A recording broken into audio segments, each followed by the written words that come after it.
Brought to you by the EveryDollar app. Start budgeting for free today.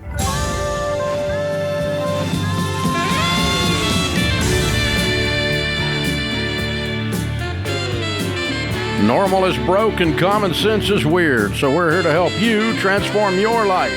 From the Ramsey Network and the Fairwinds Credit Union studio, this is The Ramsey Show. I'm Dave Ramsey, Rachel Cruze, Ramsey personality, #1 best-selling author, and my daughter is my co-host today. Open phones here at 888-825-5225. Charles is in Seattle. Hey, Charles, how are you? Good. How are you, Dave? Better than I deserve. What's up? Just wanted to get your advice. A longtime listener, really respect your stance on just about everything. And got two adults still living at home. Not really sure, what they want to do with their futures, and just trying to figure out the best way to stress to them the importance of financial independence. Especially if something happens to their mom and I. How are they going to make it on their own? How old are they? 21 and 19. Okay, so young. At least they're not 34. You're ahead of the game, Charles. No. Yeah, a little bit. Yeah. Okay, so there's a lot of things you can do. I think the thing I would do is just I go back to my friend Andy Andrews. He used to say, "We're not raising our kids to be great kids. We're raising them to be great adults." We're training them how to be great adults. And so I would just have a conversation along that line that just says, hey, I'm your dad and I love you. And the way that the 30-year-old version of you is going to like you the most is if you get your crap together.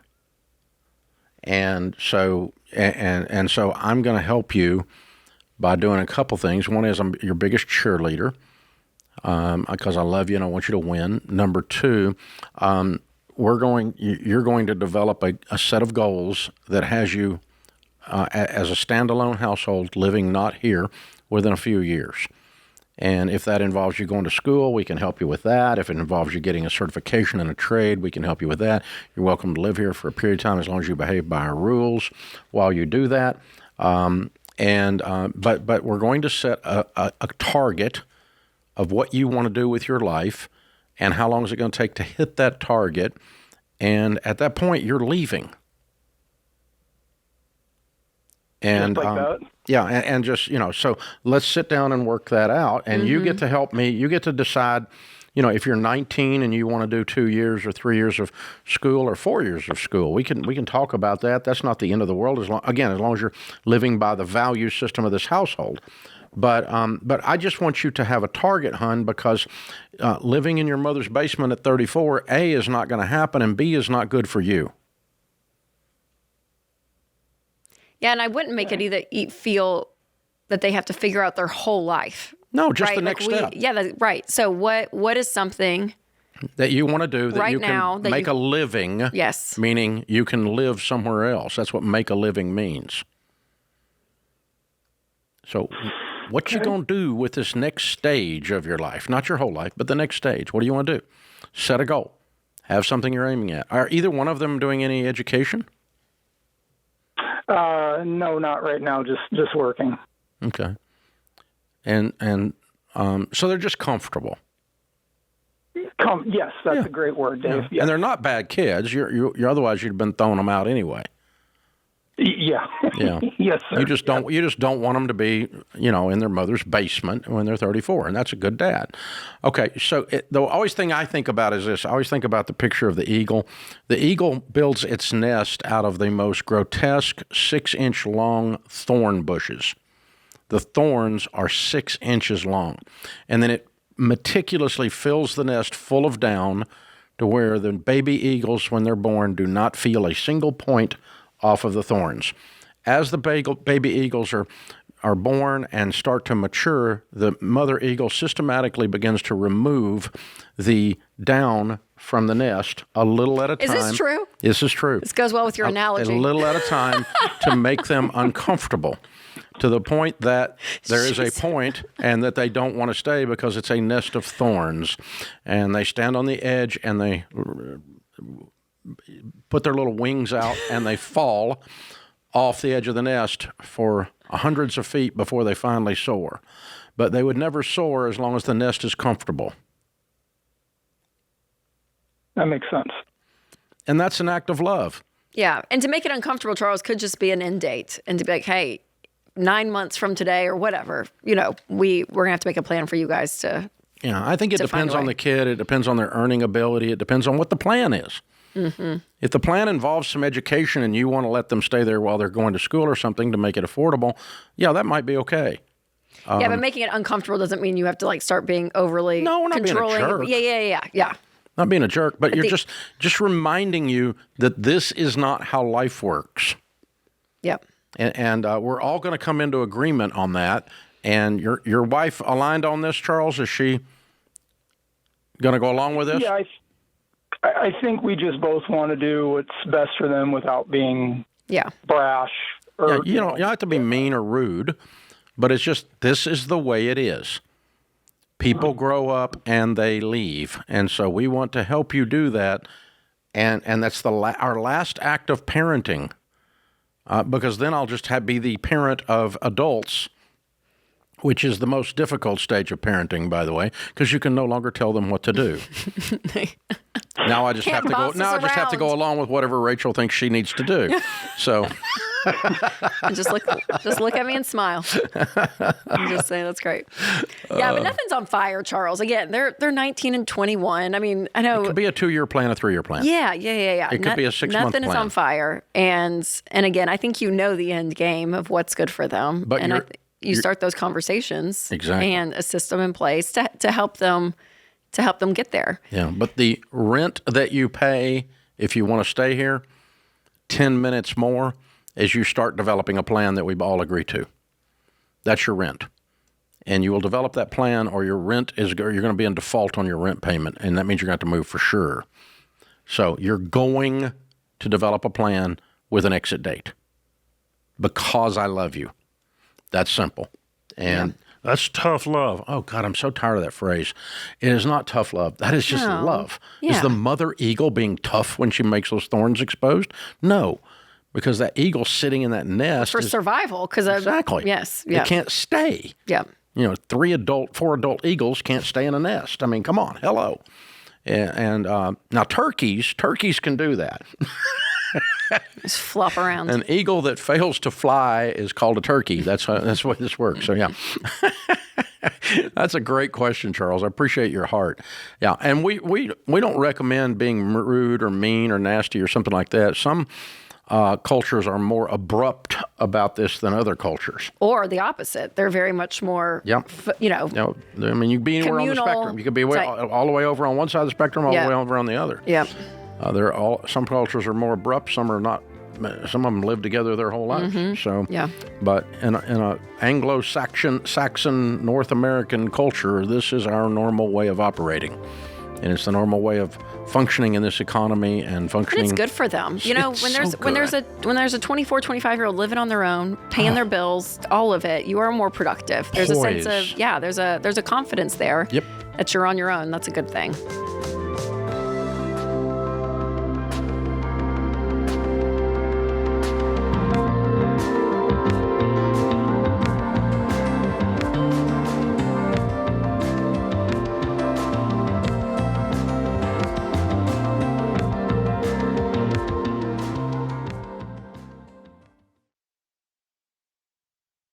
Let me tell you what I get asked all the time. When should I get term life insurance? How much do I need? Is it affordable? Those are the right questions to be asking. So let's take a quick review. The fact is, term life isn't a baby step. So if anyone is dependent on your income, you need to have 10 to 12 times your income in life insurance now. And most people are surprised by how affordable term life really is, even if you're not in perfect health. Look, I understand the hesitation since most insurance companies make it more of a hassle than it needs to be. Not at Xander Insurance. They're not an insurance company. They're a broker that works for you. That means they'll shop and compare the top term life companies to find the most competitive options on the coverage for your family. For almost 30 years, I've recommended Xander for straight answers, competitive rates, and coverage that actually protects your family. Call 800-356-4282 or go to Xander.com for a quick and easy quote. That's Xander.com.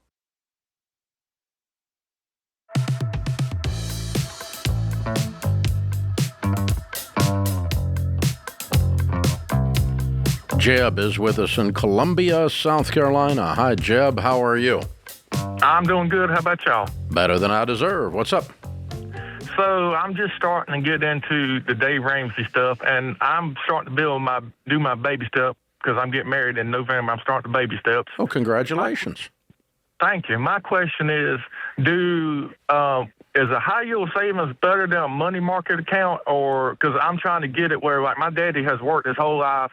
He got into me is you got to work until you're 55, then you enjoy your life, and I don't want to do that. I want to be able to enjoy your life as I go on, get older. Well, and because I'm 24 years old, and I love to go out and do stuff and enjoy life as I go through life. I can appreciate that, Jeb. As long as you pay cash for it, we're all about that. As long as you get out of debt and stay out of debt, you'll have the money to do that. That's right. Yeah. But if you're financing that idea that you just laid out, then it would be a bad idea. But you're going to follow the baby steps, you said. But to answer your question, I prefer a high yield savings account, Jeb, and this would be more for your emergency funds. So that $1,000 on baby step 1.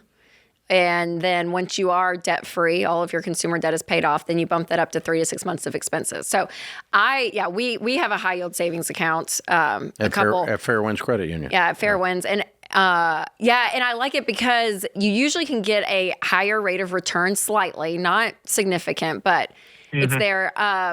Now, it does not have, most of them do not have the ability to have a debit card or write checks out of. So sometimes transferring money, you'd have to transfer it to a checking account if you needed to get to it. But if it's all within one system like Fairwinds and you have a checking account with them, it's fine. You can just move money from account to account. We used to have a money market account back probably 15 years ago, but we moved everything over to a high yield savings account a few years ago. The biggest difference is not the rate. The biggest difference is usually your high yield savings is going to be with a bank and you've got those transfer capabilities. It's just easier to manage. But the rate might be not different at all. Might be not different at all. It's not that significant. It's usually a little bit higher with high yield. But the high yield savings account is probably a 5 or a 10-year-old product. Money market accounts have been around for 50 years.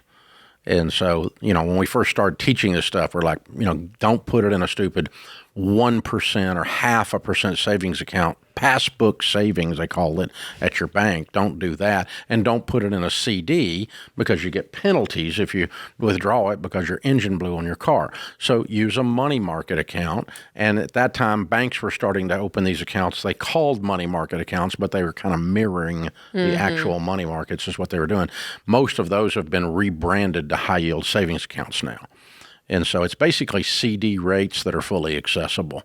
And, that's the reason Rachel's saying that, and she's exactly right. Yeah, but Jeb, seriously, go to fairwinds.org/Ramsey, and there's the Smart Bundle, and so you can get that all, taken care of. And you can, you're engaged. You'll have your wedding soon, so you guys open up one for a high-yield savings account for the wedding and put your names on it and start budgeting out of that so you pay cash for the wedding. Megan is in Nashville. Hi, Megan. How are you? Hi, I'm good. How are you doing? Better than I deserve. How can we help? So I guess we'll start with debt.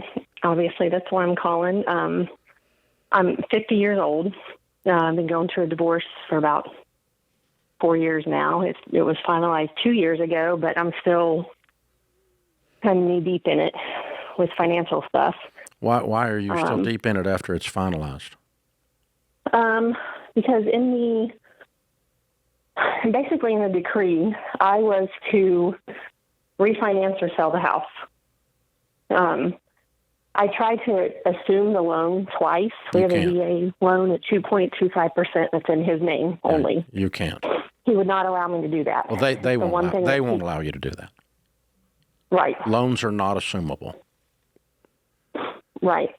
So I didn't qualify to refinance because the money that he's actually supposed to be paying me, he's $40,000 in arrears. So what's court ordered and what's actually going into my wallet are two different things. So I didn't qualify to refinance.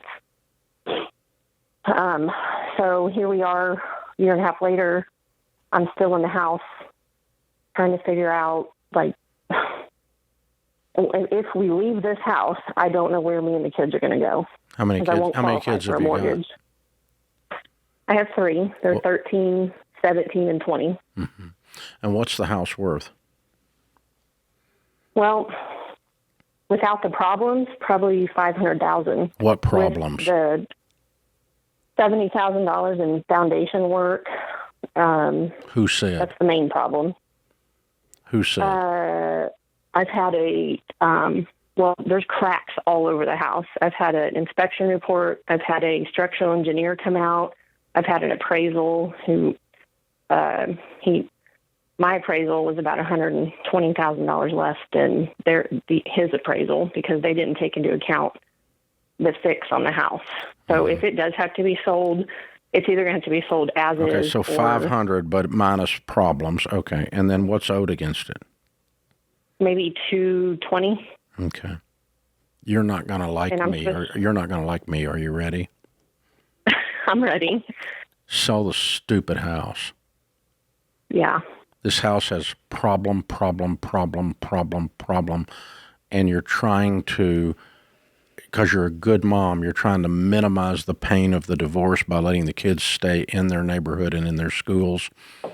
Sell the stupid house. 100%. It's 100%. That's a good mom, but you're doing more harm than you're good by trying to hang on to a dream that has died, and your heart is broken and you're mad. And I don't blame you for any of that. That just means you're a regular person, and I'm on your team, okay? But that house is no longer a blessing. Right. Sell it as is. Get out of it. Get your money and go rent something in the same school district for a minute and get yourself stabilized and set up your life. And that'll also give you the money to put him in jail if he doesn't keep with the court order. Well, he's trying to put me in jail. He has me in criminal contempt, actually, and that's what's coming up. On the house? He has me in jail. Yes. Okay, yeah. Well, because I haven't sold a refund. I'm trying to keep a roof over their head. Yeah, you need to put it on the market and you need to sell it. Not because of that, but because it's what's best for you. And then go ahead and have your attorney file on him for contempt for being $40,000 in arrears. Right. Yeah. You need to put his head in a vice. And I metaphorically work at their school I make $25,000 a year working at their school. However, the schedule allows me to also go to school. My oldest is in college. My daughter just graduated. She's starting college, and I just graduated with my associates, getting ready to start my bachelor's degree. And you were married 20 years. 23 years, and I barely got 4 years of alimony. So that ends. My daughter's child support ends in 2 months. My alimony ends in 2 years, but he's not paying it anyway. So it doesn't end till he pays it. To get away with it. Doesn't end till he pays it, and we're going to make him pay it. And we're going to use some of the proceeds from the house to make him pay it. I want to take all the teeth out of his case and put them all in your case. And, this house does not represent the blessing that you were trying to create. The money from the house and the freedom from the foundation problems and the freedom from the refinance problems and the divorce problems is worth way more to your family and your kids and you than the house is. Please let it go. And she can't assume the mortgage, but so from a legal perspective, she has to sell it, right? If it's in the divorce decree. No, the divorce decree said she had to sell it. It's that simple. She's got to sell it or refinance. Yeah. She makes $25,000. She can't refinance it. She won't make be able to enough make money it on to the refinance income. it. Yeah. And you don't refinance it on 4 years worth of alimony anyway. They're not going to count that on the mortgage app. So it's not enough alimony. If you're getting alimony for 20 years, you can count it. Child support for 2 years and alimony for 4 years is not going to count because the mortgage company's smart enough to know how you're going to pay the payment when that's done. Right. You can't. So unless Megan, go rent for a little bit. Just go rent. Stay in the same area. Just go rent, rent somewhere, and then you can, and you'll finish your degree. It's an adventure. Start a new career path for you, and it'll be a 2-year limbo, 2 or 3 years with all of that. But that's great. I mean, there's a part of me that I'm like, it's a fresh start. There's something to that I think is great for you. Your kids are going to physically receive the message that their mom is a fighter and a survivor, and that's going to do them more good than this house is.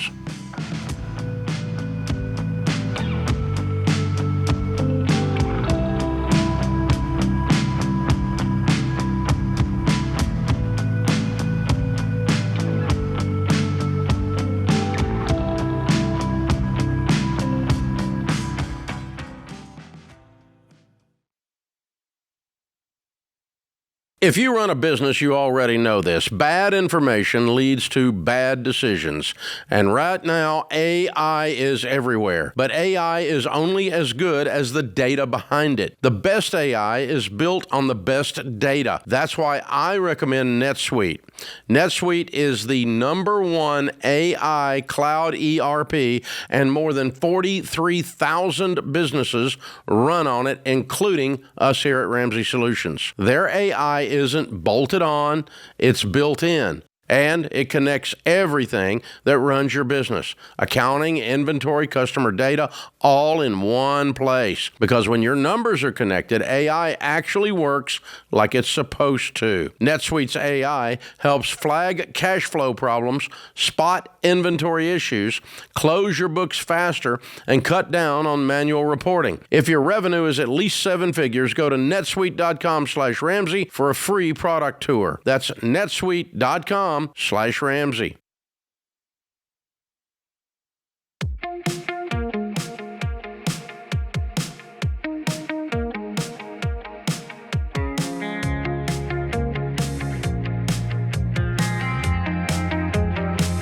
Are you sick and tired of being sick and tired? Feel like a rat in a wheel? You ready to say, I've had it? You're going to change something? Normal's how I feel and normal sucks? Are you ready?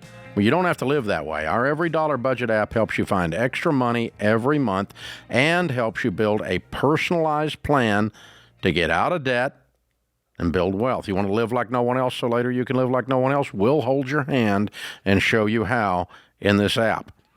And it moves people along the baby steps super fast. In just 15 minutes, you're going to find thousands of dollars in hidden margin. You're going to feel like you got a raise, and then you can begin to attack the debt and then see the way to build wealth. Don't be normal. Start Every Dollar for free in the App Store or Google Play. Jay is in Orlando. Hi, Jay. Hey, Dave. How are you? Better than I deserve. What's up? Awesome. Hey, I got a quick question in regards to, I just need a little bit of wisdom here. So my family and I were building what hopefully is a forever home. And we would like to know, or at least I would like to know, what we should do with our current home. Should we rent it or should we sell it? Okay. I can provide a little bit more That's context. okay. That. We bought this How are home. you paying cash for the new home? No, we're not. Then sell it. Going to be financed. Then sell it. Okay. Okay, because you would not borrow money on the new home to buy a rental. And that's the same correct. thing. Yeah. That makes sense. By not paying this off, it's the exact same thing.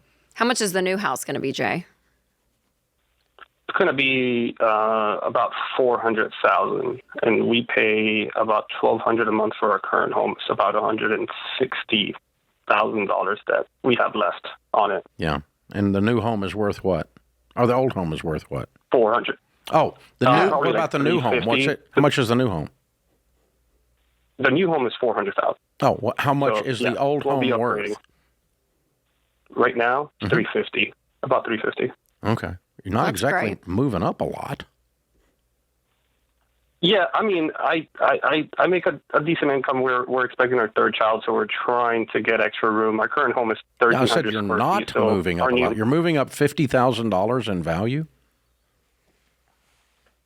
Yes. Yeah. It's the market here in Florida. It's insane. To build a new home. No, I'm saying that's not much. Seems cheaper. Yeah. Most of the time when people move up in a home, they move up hundreds of thousands. That's why I was curious. Okay. I'm good. Well, I don't want to be house poor. That's good. I'm glad. I'm happy for you. So. Yeah, but if you apply all that equity to this new house, you guys, from a mortgage perspective, I mean, you're almost halfway. Yeah, you're going to get that thing paid off fast. quick. Yeah, that makes sense. Yeah. The only things that we wanted to start like our like real estate probably business to rent it out, because we were looking at renting it out for $2,500. That's what I would do that. I would do that only with a paid-for property. Paid for, okay. Yeah, makes sense. Because it just gives you a lot more margin and a lot more room. And the only other comment I've got is, Jay, there's no such thing as a forever home until you get to heaven. Okay? Because it's just a stupid house, and you're going to move. Okay? The number of people that stay in a house 40 years in America today is almost zero. The average American moves every 5.6 years. So I always giggle when I hear forever home. No, what this is a very nice upgrade that your family needed, and it's a good investment, and I'm glad you're doing it. But the problem is, folks, when you frame something as, you justify all kinds of stupidity if you say we're going to be there forever. It's like someone saying, I'm going to buy a new car, but I'm going to drive it for 26 years. And that makes buying a new car smart. No, it doesn't. It's still a dumb car. Okay? So, that doesn't change the numbers. So just don't use forever home to justify anything. Just say, emotionally, don't be in that mindset. We are ready financially to, with wisdom, buy a nicer home for our family. And you are, by the way, Jay. And so congratulations. Daniel is in Boston. Hey, Daniel, how are you? Wonderful. How are you guys doing? Better than we deserve. What's up in your world? That's good. Yeah, so I got a few questions for you guys. Hopefully you can answer me. So I am a Local 4 union operator. So I'm getting offered a significant amount more going private than unionized. So that means I'm not going to have health benefits. I'm not going to have health, dental, and all that good stuff on this private company. But I'm going to make... So I make $115,000, $125,000 a year being the union, and the private company is going to pay me about $235,000, $245,000. Okay. In what world is health insurance worth $100,000? That's my question. So not any world. So is this a no-brainer to go to this private company for? Yep. It's a no-brainer. $100 and something thousand more? You bet. It's a no-brainer. I shouldn't be stressed out about health care and dental and all that. Go buy a health insurance policy. They don't furnish it at the new company? Yeah. They do. They offer it, but you're going to have to pay for it, but that's fine. It'll come out of your paycheck. How much is it? Yeah. How much is it? It's like, I think it's, so right now, as of my Local 4. No, honey, I mean, at your new company, how much does the health insurance cost? It's so what is it, like $17 a week or something? So that's at the new company. If you take the $250,000 job. Yeah. And and then you have health insurance when you give them the $17 a week, right? Yes, that's correct. Yeah. So what's there to be stressed about? I think that I'm not going to have it like dental, health care, just how many mouths do you have? For $100,000 a year, you can buy a dentist and have him stay in your home. So this sounds like a no-brainer to take this opportunity and run. Yes. Yes, sir. Yes. Yes, sir. And your growth opportunity is going to be so much faster and larger in the private sector. So what you're learning, Daniel, is that that your source of provision is your ability to do electrical work. It is not the private company, and it is not the union. Yeah. It is Daniel. Yeah. You are the secret sauce. Yeah. And so if this private company turns up bankrupt in 3 years, you are still Daniel that knows how to do electrical work, and you're still worth $200,000 a year in the market. Yeah. And so that's your source of provision. The union is not your source of provision. Mm-hmm. The negatives about a union is they teach you, they brainwash you that the union is all encompassing and they are your provider. And that's all bull crap, okay? The union is really good at some things. And being in a union many times is a good thing, but not if you emotionally accept that somehow that it's worth that you should take a $100,000 a year pay cut for dental. They're not that good. There's nothing about a union that's that good. So nope. And here's the weird thing: you can actually go back. Yeah, if you hate it. 8 years from now, if you want to go back, you could go back. Now, you won't have all the pension and all that crap, but, I mean, in the meantime, you will have made an extra $100,000 a year, $8,333 a month, $2,000 a week more money. That's a lot of dental. It's a lot of dental. Well, I was going to say, I feel like his struggle, you have the fact. I mean, he knows the facts. He can run the numbers himself. I think it's just this comfortability of, I've known something for so long. That's, to your point, giving me a safety net, all of that, and I have to step out of that, and that feels. But he's been told like union health insurance is like the thing, the bomb. Don't lose it. Mm-hmm. Don't lose it. Don't lose it. Don't lose it. But dudes, health insurance is health insurance. If they pay the doc when you're sick, it don't matter. That's all there is to it. And good for you, Daniel. Yay. Well done. Congratulations, man. I'm so proud for you.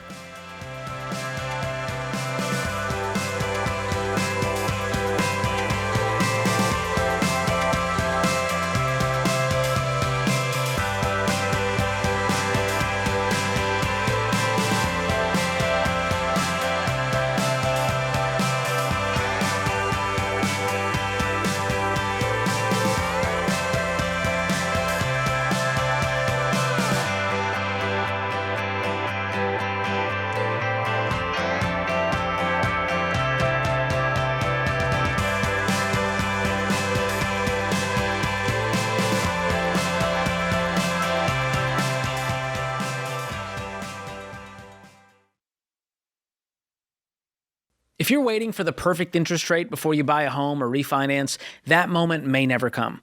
That's why people should talk to Churchill Mortgage, because rates move every day, and when rates drop, buyers flood the market, which means more competition and higher home prices. Smart buyers know they can't time the market. They move with a strategy. Buy the home you can afford now and refinance later if rates improve. Churchill helps you understand what you can actually afford, not just what you qualify for.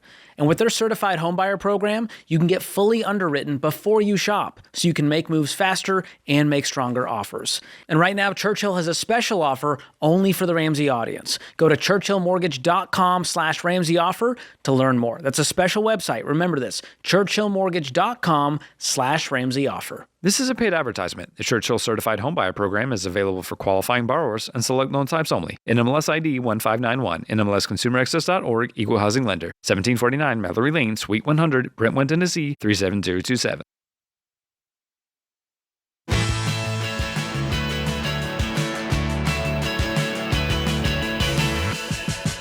Reminder for everybody out there, this show that we do is Monday through Friday from 1 to 4 live every day. It's on 640 talk radio stations across America, making us the second largest talk radio show in the land. My friend Sean Hannity is holding the spot of number 1 tightly. And then, of course, we're on podcast and YouTube and everything else out there in the world, every other platform you can think of. Spotify is huge, and all of those things. But anyway, if you're ever around Nashville, we're in Franklin, just south of Nashville, and our campuses are open to the public. We've got a wonderful bookstore and coffee shop, and all the coffee and the homemade chocolate chip cookies are all on us. They're complimentary to our guests. We want you to come in here and smell that chocolate chip cookies, feel like your mama's kitchen, and hang out with us in the lobby. And we've usually got 50 to 200 folks or so, somewhere around there, watching the show on the glass every day for 3 hours. And you're more than welcome to stop by and see the debt-free stage and see all the stuff that we do in here. And it's a lot of fun. There's a lot of stuff to do here on campus. So come by and see us. We'd love to have you anytime. We get to meet people from every corner of the nation and from just about every country these days. Countries are stopping by and seeing us. So thank you for that. We appreciate it. We love coming out. We go out at the commercial breaks and sign books and take pictures, and that's what Rachel and I were just doing a minute ago. Matt is in San Antonio. Hi, Matt. How are you? Doing well. How are you? Better than I deserve. What's up? Hey, so we're working the baby steps right now. We have about $105,000 in debt. But there's a lot of moving parts. My son was diagnosed with autism, and he's just really having a bad time in school, a lot of behavioral issues. And so they recommended ABA therapy, which is about 30 hours a week. And so my wife, who works nights and doesn't like her job anyway, is who's also the main carrier of insurance. We think that she's the one that should, step back to be able to take him and do that. I'm a teacher, and I make about $60,000 a year, and realistically, it just doesn't work as far as our budget's concerned to make that happen. And so I was wondering. So our house is valued at about $580,000, and and if we sold it, we'd probably get we owe about $306, so we'd get around $250 after fees and all that, and then we could downsize and maybe pay for a house cash. And so I'm just kind of stuck. I don't know what the right move is. And how old is your son? He's 7. Mm. How many kids you got? I have 2. I have a 10-year-old and a 7-year-old. Mm. I'm sorry, man. Y'all are against it, man. Wow. Do they know how long the therapy, how many years he'll be in that extensive per week, 30 hours? Did they give you a time frame at all? It is 25 to 30 for at least 6 months, and then they reevaluate from there. Okay. And this is who recommending this? His therapist and his doctor. Good. Okay. Because I'm just wondering if it's a decision, something this big, like selling a home and a job change, you know what I mean? All of it. If this is more short term versus making long term decisions, financial decisions. But if you guys are feeling, as I imagine you would as parents, I could only imagine just wanting to be present and just having one of us there, knowing that probably the next couple of years is going to just be a road, and our presence is just important, right? And if you feel that from that long term basis, then that probably would be something to think about. Yeah, we make money to do life. I think that's not life to do money. Right. And so you got life on you. Mm-hmm. And so I think your decision's wise. I would sell my home. And I would pay off all the debt. And if you can buy another home with the remaining money, or a good down payment on a smaller home with the remaining money, that will suffice for a period of time. This decision is not permanent. It is not a forever decision. It's a 2-year decision. What did you say your wife does for a living? She's an operations manager for a freight company. Okay. All right. At night? At night. Okay. All right. And is she got a 4-year degree in business or something? She has a 4-year degree. It's in interdisciplinary studies. Okay. All right. But just thinking it from a career track, if she can plug back in after 3 or 4 years if she needs to. Yeah. And so we might restart, so to speak, the house journey and the career journeys in a couple of years. And they might look completely different then. You might have taken a step back. You might have taken a lateral step because you cleared off all this $105,000 worth of miscellaneous crap debt. Now, it is incumbent upon you, if you do this, that you make it work. On a budget, no debt. Ever. And I don't want to hear any excuses about, oh, life is tough and I went into debt. You'll screw this whole thing up if you do that. Yeah, definitely. I think so. One of the good things is about 45% or $45,000 of the debt is the solar panels on the house. Okay. So they would take over the lease on that. So that would get rid of that immediately. Yeah. And you would get rid of, and you got the other money in your hand to clear off all the debt. Now you've got no debt except whatever you do for housing. And I would just view the housing. This is not a 10-year decision. This is a 2-year decision.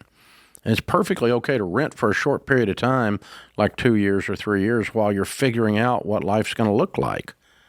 But at some point, I'm guessing that your wife will plug back into some kind of, she'll produce some kind of revenue. Could be work from home. It could be a lot of different things. But it's not for now. For now, we're going to take care of our baby. So you think that this is the wisest decision? Yeah, I would do it. And it's emotional. But here's what I'm guarding against. I'm trying to use certain language with you because I want you to guard against this. This is not a tornado didn't hit your house. This is a decision to sell one asset to clear the debts, and it's not a permanent decision. This is not a forever deal. This is we're going camping in Europe for 2 years. You're not, but you know what I'm saying? Yeah. I want you to emotionally treat this very temporary because it can feel like, well, we sold the house after we got this diagnosis, and that's going to be for the next 45 years. It defines us emotionally. You are not the single worst thing or best thing that ever happens to you. You're not defined by that. Those are just milestones along the road. And so I really want you to guard against that because I meet people in these situations that are 5, 6, 7 years later and they're going, well, we got that diagnosis and we had to sell the house and everything's never been the same because they never recovered emotionally and never put hope and light back in their eyes about their future. Your future is very bright if you want it to be, even inclusive of the things you're facing with this diagnosis. Mm-hmm. And so I want you to see that. But yeah, in order to get to solid ground and get some of the chaos out of our life, get your wife off of nights, get the debt gone, have the money to take care of the child, yeah, I'm moving down in house. Yep. I will move into a Walmart tent for a short period of time, right? But it is just that. It's just camping. It's just for a short period of time. And then you don't have to freak out about every little thing. Oh, because otherwise everything that you dislike about the next house is going to be magnified by your emotions. Because of it. Yeah, because it's going to be you get pissed off about this stuff. All of us do. And so that's what I want you to guard against. But yes, you mechanically, tactically, this is the thing to do. Yeah, I was going to say, you're not going to look up, Matt, in 10 years during this season and regret selling a home versus taking care of your kid. Never. You may look back and be like, we were not present. We were not there. We were exhausted. And he struggled for longer, probably because we didn't have the capability and the time to put into what he needed to start his journey and get his tools, right? So I'm like, the trade-off isn't even, it's not even in question. No. It's just a house. It's just a house. Yeah. But also, to your point, not to be stuck in a loop of that debt will be my emergency fund. Debt will be the thing that catches me if we need more. You know what I mean? Like there has to be a hard stop or you'll dig yourselves back in a financial hole, which will then bring on more stress from the financial side. Yeah. So this is kind of a ticket in a great way. It's a blessing to be able to even make this decision.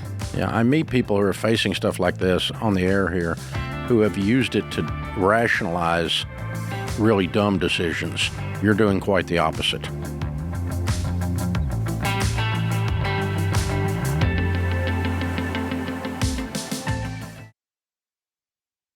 Hey guys, George Camel here.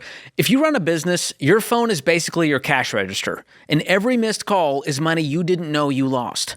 And missed calls, slow replies, customers who moved on before you got back to them, that's not a you problem, that's a system problem. That's where Quo comes in, a sponsor of today's show. Quo, spelled Q-U-O, is the smarter way to run your business communications. Quo helps you and your team share one business number so you can reply faster and stay on top of every customer conversation. Nothing gets missed, and every customer gets a response. Because look, you didn't start a business to spend your days playing phone tag and digging through text messages. You're the owner, the operator, and the closer. So you need a system that keeps up with you. Quo works from your phone or computer. It logs calls, summarizes conversations, and gives you next steps. It's like having an assistant who never asks for a raise.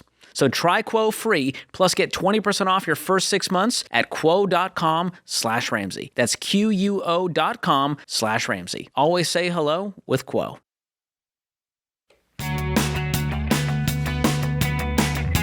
Welcome back to the Ramsey Show in the Fairwinds Credit Union studio. I'm Dave Ramsey, Rachel Cruze, Ramsey personality. My daughter is my co-host today. Tiffany is in Cincinnati. Hi, Tiffany. How are you? I'm good. How are you? Better than I deserve. What's up?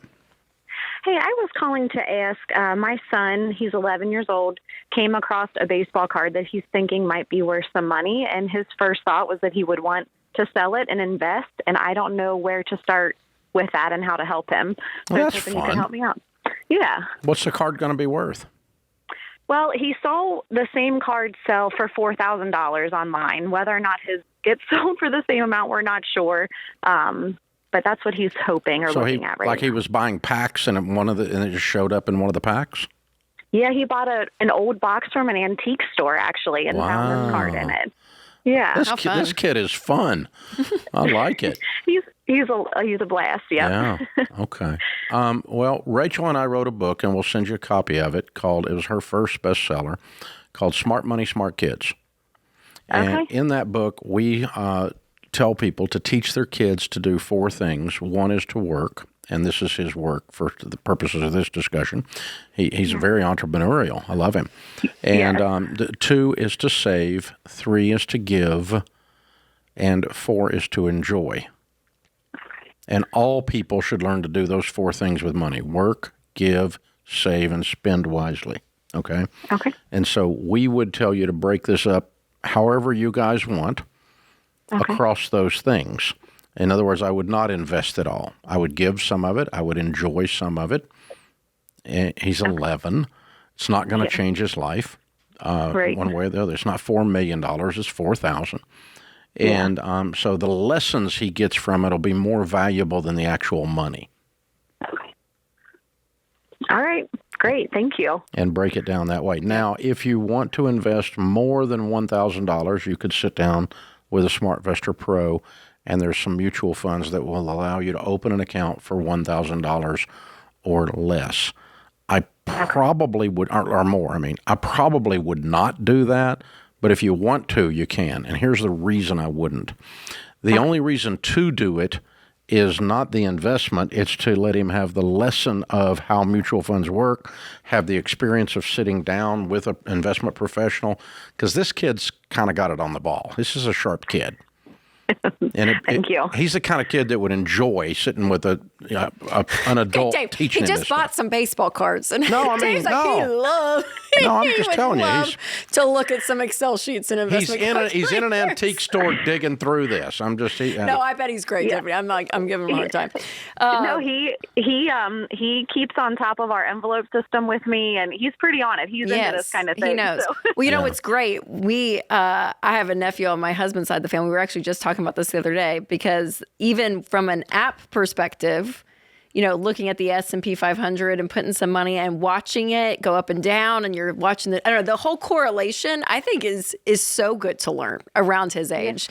So for him to have some visual perspective of the money, if he does, maybe you say, hey, for $1,500, let's put it in an index fund or something, and we have an app and we can watch it grow, and it loses, $79 one day and up. I don't know. It's just kind of Look what happens when Trump bombs Iran. It's a fun exercise to see reality, right? And even though we teach investments for the long term, and you're not going to obviously pull money out and that kind of thing because of what's happening, but for them to have some skin in the game and watching the market at a price like that, I think is great.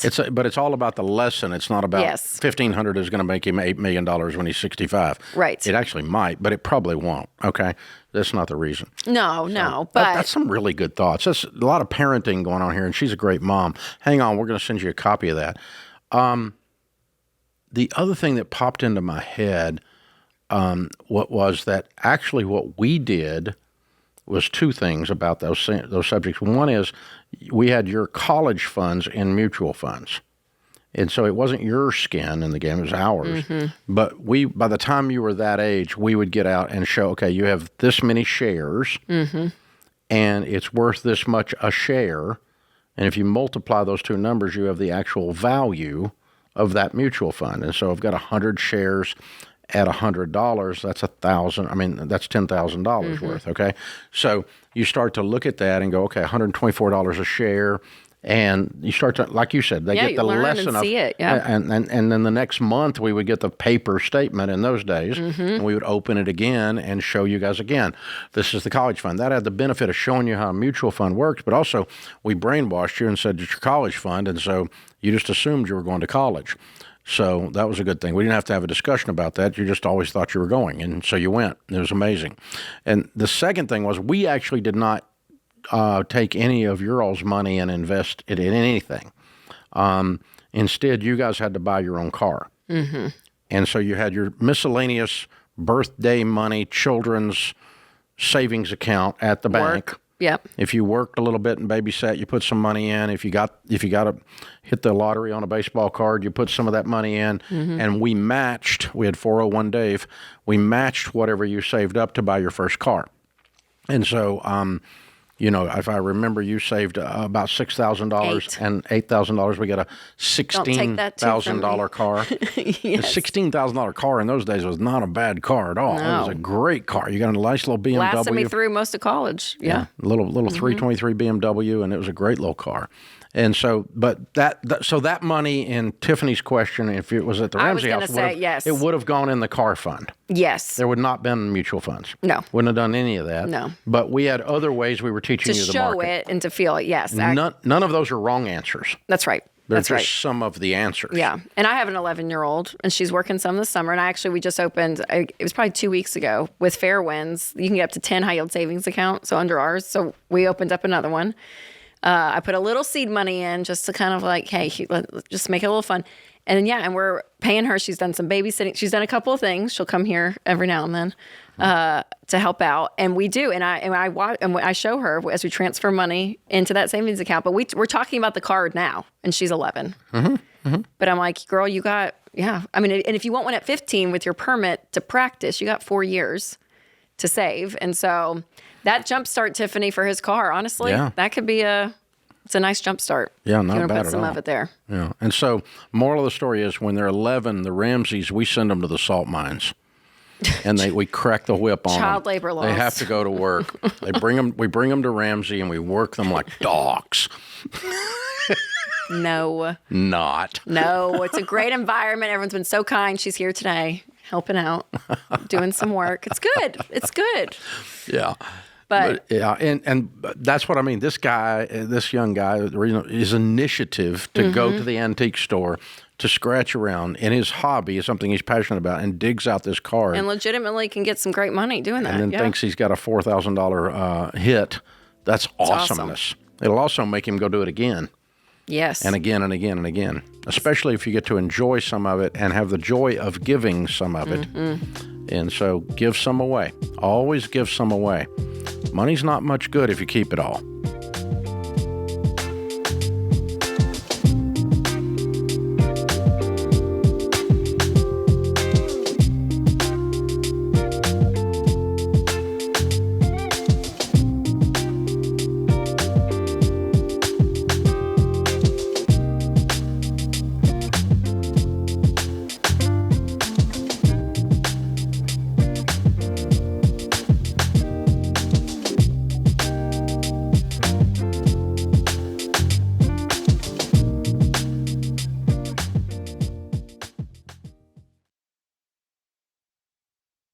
Hey guys, healthcare is one of the biggest stress points in your budget. It's confusing, and most of the time it feels completely out of your control. But there is a better way to handle it. Christian Healthcare Ministries isn't health insurance. It's a health cost-sharing ministry where Christians share each other's medical bills. And it's not a new idea. CHM has been around since 1981. It's predictable and proven, and they've shared over $13 billion in medical bills for their members. Plus, you get more flexibility.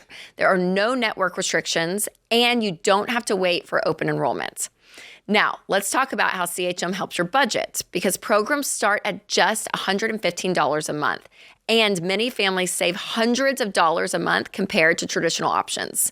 So if you are tired of feeling stuck, check out Christian Healthcare Ministries. Right now, CHM is offering new members a 50% credit towards their first month of membership. Go to chministries.org/budget and use promo code Ramsey. That's chministries.org/budget and use promo code Ramsey.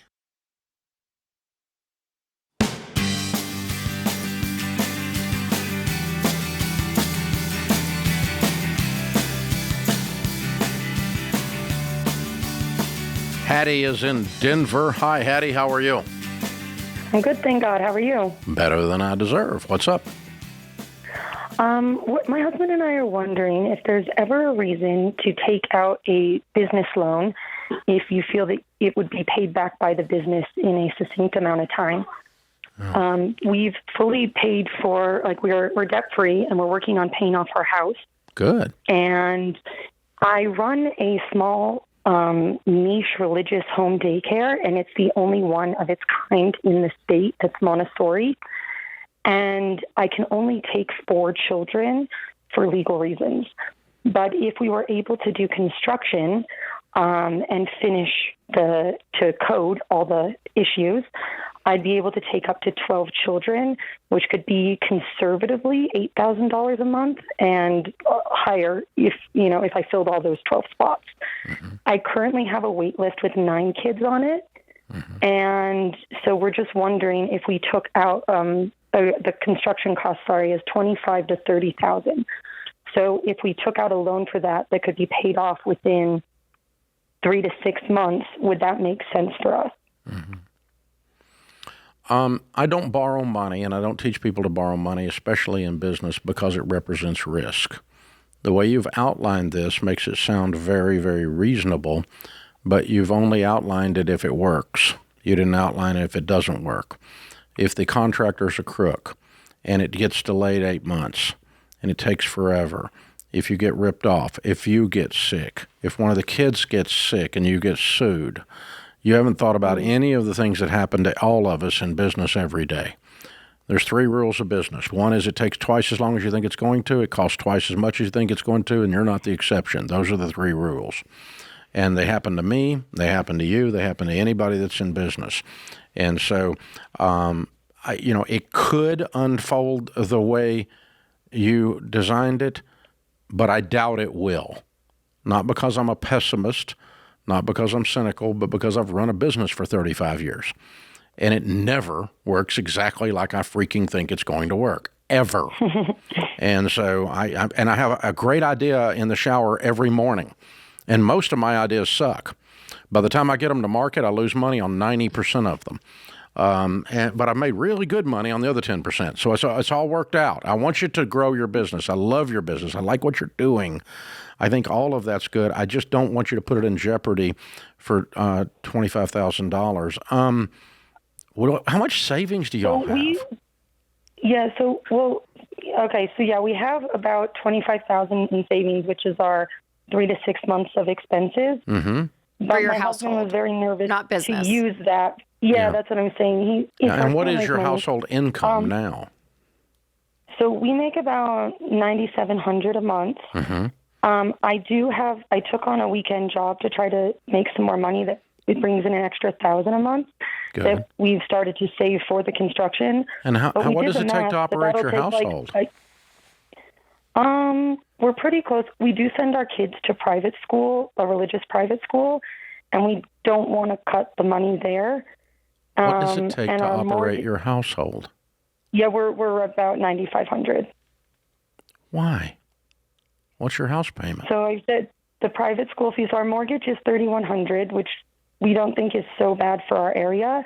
That matches even renting in this area. But our school fees are the biggest expense for our kids. How much are they? It's about $2,000 a kid per month. $4,000 a month, $50,000 a year. Yeah. It's a fine school. It's a very expensive It's a school. Religious. Yeah, it is. It's not just religious; it's expensive. There's lots of religious. Mm-hmm. Yeah, it's an expensive religious school. Very. Mm-hmm. Not very. No, it is. Well, it compared is. to Nashville, $50,000 a year. Well, for 2 kids in private school in Nashville, that's what it runs. Okay. Anyway, the so we're I'm not suggesting you take them out. I just it's more than your house payment, so you just need to. Yeah, we know. You really do value this. And she runs a daycare with it, so it's obviously a core part of their. Yeah. So, what I'm trying to figure out is there a way I can take 15,000 of the 25 and add another 10 while construction's underway out of my cash flow? So, because we can add about $1,000 a month, but we were saying by the time you wait a year and a half. No, I'm thinking I wasn't going to wait a year and a half. I'm going to start construction. If I've got a way to get to the 10 by the time the construction's complete, How long is the estimation on completing construction? 6 weeks.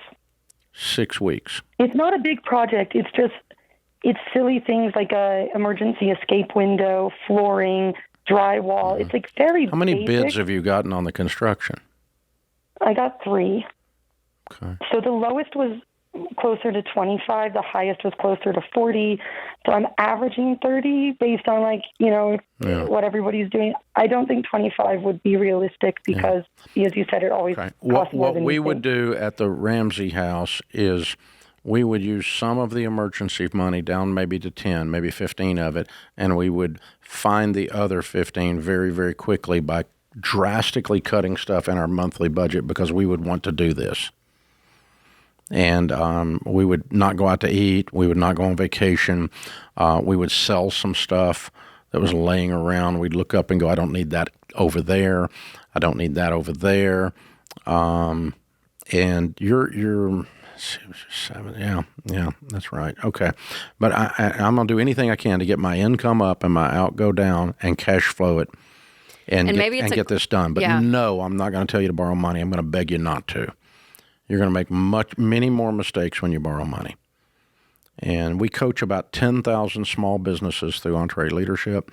And I always teach those men and women in those businesses that when you take your next idea and you borrow into it, you magnify the size of your mistake. You magnify the drama. You magnify everything. And it's so weird that when you're dealing with a contractor with money out of savings, you handle the contractor different than you handle it if you're using the bank's money.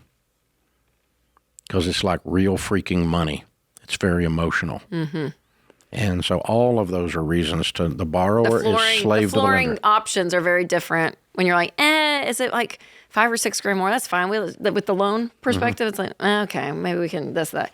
$5 or $6 grand in this is like, heck no, we have a tightened up budget. Nope, get the cheaper floor, right? Like it limits your options in a good way and helps you make those decisions. Yeah, and what of this can I do to get to the increased capacity? And then what of this was luxury? Mm-hmm. Like what do I really have to have? What portion of this rehab do I have to function? It sounds like she's done her work too. I'm not questioning. I'm just saying that's the kind of stuff I'm going to do. I'm going to minimal functional. And also your business is daycare, which is always needed all the time. So if you couldn't get all of this done in the next 6 to 9 months because you're saving and moving at the speed of cash, it's going to be okay. Like, you know what I mean? Like you're going to be able to recoup that money because there will always be a market. Yeah. For daycare. You'll always have a waiting list. Yeah. In this and situation. the fact that it is so it's kind of a one-of-a-kind type of daycare is the way you explained it with she mentioned the religious piece, the Montessori piece, all of that together is great. It makes you unique. You're not just another one out there, and I think that's awesome. So you'll always have a waiting list. Yeah. You'll always be able to do that. But I promise you will not regret going a little bit slower and doing this with real money. You won't regret it. It's harder, but it's easier. It's much easier in the long haul. It's much more sustainable. Your business will be open 5 years from now. You won't be calling me up going, tell me some contractor story or something I don't want to hear.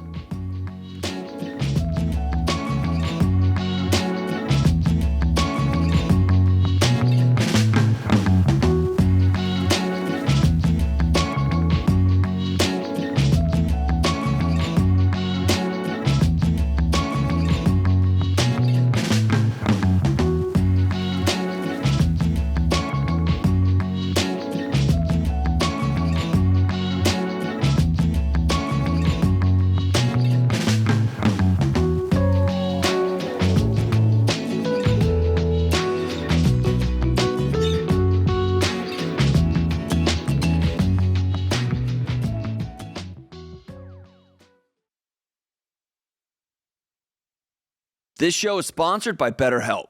Summer is here, and whoa, everything changes this time of year. The kids are out of school, routines are out the window, you're traveling more, probably sleeping less, and if you're not careful, you and your family can end up running on fumes. I know, I'm running on fumes right now. If you don't take time to slow down and take care of yourself, all that stress is not just going to disappear. It will show up in your body, it will show up in your relationships, it will show up in your work, in your patience, everywhere.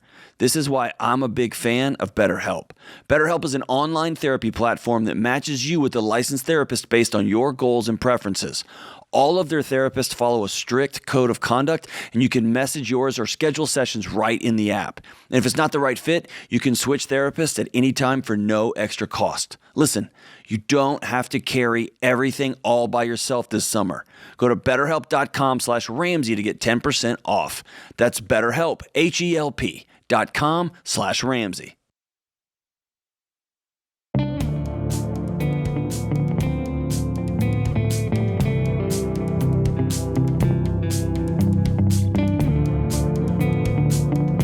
Buying or selling a home is, for most people, the largest transaction you do. So you better have somebody that's a pro in your corner, not somebody got their license 3 weeks ago and plays bridge with your grandmother. No, you need an actual real estate agent that sells a lot of houses, a high-octane, high-protein. That's what we do at Ramsey Trusted. We connect you with vetted real estate agents who have the experience to guide you step by step to make smart decisions, not expensive mistakes, because messing up on a house is no small mistake. This is a big one. This is a big one. So that's why Ramsey Trusted connects you there. And Ramsey Trusted is just that. It's trusted by Ramsey. A Ramsey Trusted agent has your best interest at heart. It doesn't cost a thing to get connected with them. Go to RamseySolutions.com/agent or click the link in the description if you're listening on YouTube or podcast. Have you switched your example of if they play bridge because mom plays bridge now? So is that what makes you think? You know, Mahjong or bridge? I've got these things stuck in my head from random locations. Yes. I was going to say, Mom goes on like Uncle Charlie goes to church with you, or whoever it is. Yeah, whoever. But you added bridge. I was like, is that a slight against Mom? That's a new one. I don't know. No, it's just but you don't want to pick. But she does tournaments. My wife's bridge partner is not how I pick a real estate agent. Not a chance. Or Mahjong. They're good with math, but that doesn't mean they need to be my real estate agent. All right, Jerry is in Atlanta. Hi, Jerry. How are you? Hey, how are you doing? I'm good. Good. How can we help? Well, I am $55,000 in debt, and I'm trying to figure out a way to get out of it. And I don't make enough to cover it. How much do you make? A month fluctuates between $1,200 to $2,200 a month. Why? What do you do? Right now I work delivery gigs. Why? Why don't you get a job? I had a job. So I've been in the restaurant business for 12 years. You've been in the what and business? Then I moved on. I'm sorry, what business? Restaurant business. Working restaurant. What were you doing at the restaurant? I worked at Papa John's. I worked at Fellini's. I know. What did you do at the restaurant? Chef, cook, dishwasher, front house, back house. How old are you, Jerry? I am 36 years old. Okay. All right. So your problem is an income problem. I think you already knew that before you called, right? Correct. You don't make any money. You're at the poverty level. And that's not a put down. It's a mathematical observation. So what are we going to do to fix that? And then we fix the other thing. Well, the hope was to better my career. So I went into automotive, and I became a certified parts specialist. And so then I worked my way through there, 6 years of that, and I got a job working with U-Haul, and that was great. And I think it was like $2,500 a month, just enough to pay my bills, pay my rent and everything. And then I was told there's other jobs out there that can make more, $1,200 a week versus $650 a week. So he got in touch with me to other people, and I got in touch with them, and they told me that they would have a job for me available. as long as I had a truck available to use of my own. And that's what I did. I went ahead and pushed the gun for it and got a truck. And now I don't have either one of those jobs. So how did you were recruited by somebody who promised you something that wasn't true? Right? I think it was true. It's just the economy the way it is. Gas went up, and last time I talked to him, he said he was having to make these deliveries himself. So he picks up motorcycles and sells them. Yeah, he promised you something that wasn't true, honey. You didn't make them. You didn't make the money you were promised for whatever reason. Mm-hmm. Okay, so let's go back to where we started and say, where can we land now after that mistake? Because that was a mistake. So now where do we go to go make $3,000, $4,000, $5,000 a month? What do we got to do? And so you're certified parts specialist. Does that set you up to work at AutoZone or whatever? It does. And what does that pay? $35 an hour. Actually, AutoZone doesn't pay that much. What do they AutoZone pay? here pays $16 to $17 an hour. Well, you can make more than that without a certification at Target. $20 an hour is a going rate at Target. Just working over there, moving boxes around, Ooh. So. Or UPS or something. I don't know, Jerry. Is there just anything that you can just plug into? So what I want you to, the answer to your question is you have an income problem, not a debt problem. Your debt problem is the result of your income problem, and you're not making enough to even get by. And you've defaulted back into this for some reason and have accepted it. And I don't want you to accept it anymore. I want you to get mad and scratch and claw and go get 6 jobs where all you do is work all the time until you get your head above water, and then you try to get a good job out of those 6 jobs. And you keep working and working and working until you move somewhere. And I want you to aim at something to where when you're 46, 10 years from now, you're making $7,000 a month minimum. Now, what is that? What is the trek? What is the journey that takes you there step by step by step? You're probably not going to jump from where you are to there in one leap, but you can begin the steps, the certifications, the thought process. I mean, the auto industry in general, pays mechanic, very all well. of that. I'm like, you can get a lot, do a lot. Pays very in that well. sector. Yeah. And so, and it pays, AutoZone, whatever they pay, pays more than you're getting. So that's not a bad step. But I don't know what a certified parts guy person is able to do. I don't know how that works. But I assume you work in a parts department at a Chevrolet dealership, you would make more than you're making now, and maybe more than you would make at AutoZone. I don't know. But that's what I'm going to start looking at, and I'm going to start looking at that like every minute of every day. You don't have time to do anything else except that. You are starving to death. And so go get you some food. That's what this comes down to, a healthy level of desperation, urgency. And then, and then once you land in something, be very careful when someone promises you the moon. Someone who delivers motorcycles promises you the moon. Well, and my fear is when he said, if you have a truck, and I don't know if the $55,000 is a truck loan for the job that he had to have, but making sure you stay financially secure, Jerry, in these transitions is important too. So any certification or anything, you cash flow it. If you have a big truck loan, like Rachel mentioned, sell it now. All right, Casey's with us in Pittsburgh. Hey, Casey, what's up? Hi, thanks for having me. Sure. So my question is, my husband and I are on baby steps 5 and 6. Good. We got a little bit of a late start to saving for college. So we have 2 kids. They're 10 and 8, and we really just started. So we threw like $2,500 in each of their 529s.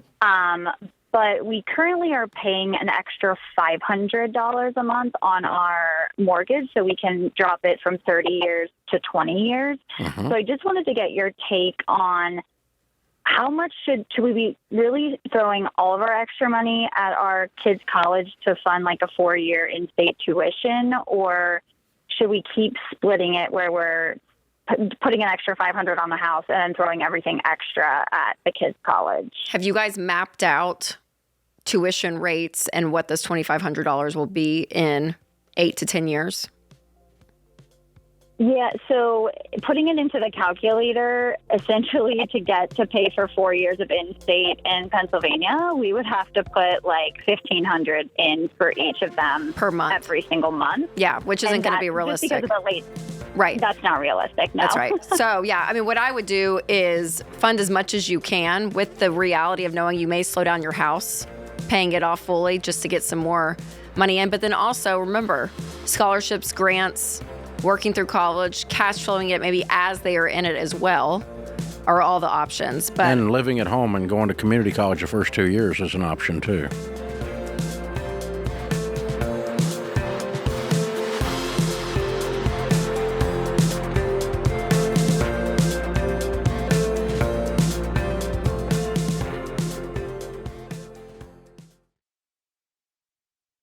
Okay, guys, let me ask you something. What would it take for you to switch your bank? Because if you're still earning next to nothing on your savings, you need to check out Fairwinds Credit Union. And I know what you're thinking. It might sound like a hassle. Moving your direct deposit, updating bills, getting a new debit card feels like a lot. But here's what most people don't realize. Staying where you are could be costing you hundreds of dollars every year. Y'all, the average savings account pays less than 0.5%. So let's say, for example, you got $20,000 saved. You might earn around $70 a year. But with a Fairwinds high yield savings account earning 3% APY or more, that same money could earn you over $600.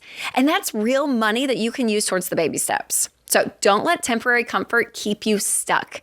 Check out the Smart Bundle from Fairwinds Credit Union. You get a high-yield savings account, a no-fee checking account, and the Ramsey Be Weird debit card. Go to fairwinds.org/Ramsey to learn more and make the switch today. That's fairwinds.org/Ramsey, insured by the NCUA.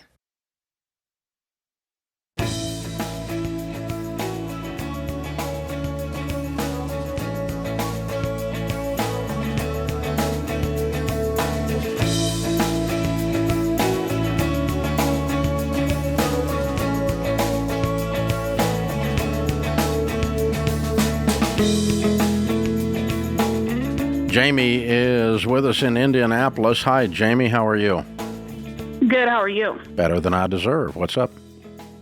I need massive help on budgeting, how to get through it, and how to keep from spending kind of out of control. Okay. Is the out of control spending because you can't stop, or you feel like the life you guys have created or you've created is needing a higher dollar amount because of payments and all of it? Okay. How much do you guys make a month? It's just my husband working. He's a truck driver. He makes roughly $5,000, $5,200. Okay. And that's what he brings home. That's what hits your account every month. Yeah. Okay. What's your mortgage payment?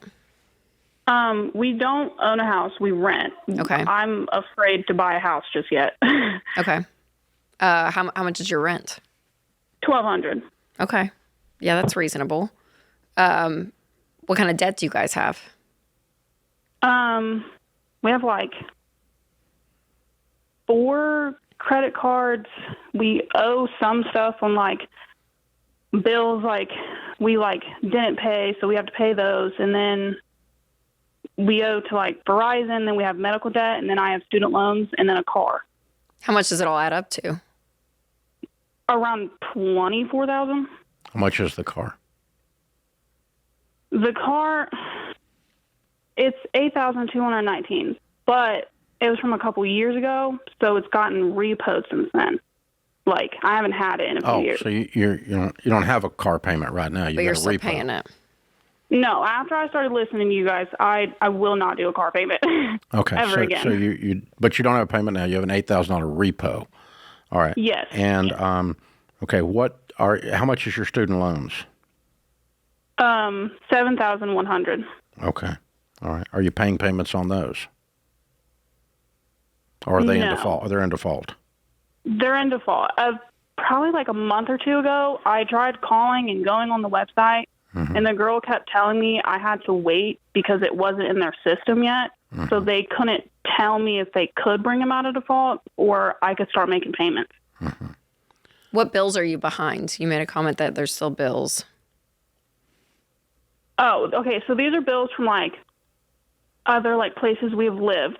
Right now we're not necessarily behind on our bills, but these that we owe within debt is Progressive, Duke, and I think that's it. Yeah, those are only two. And Verizon. Okay. So it sounds like you got 8 or 9, 10 bills floating around between all of that and the debt payments.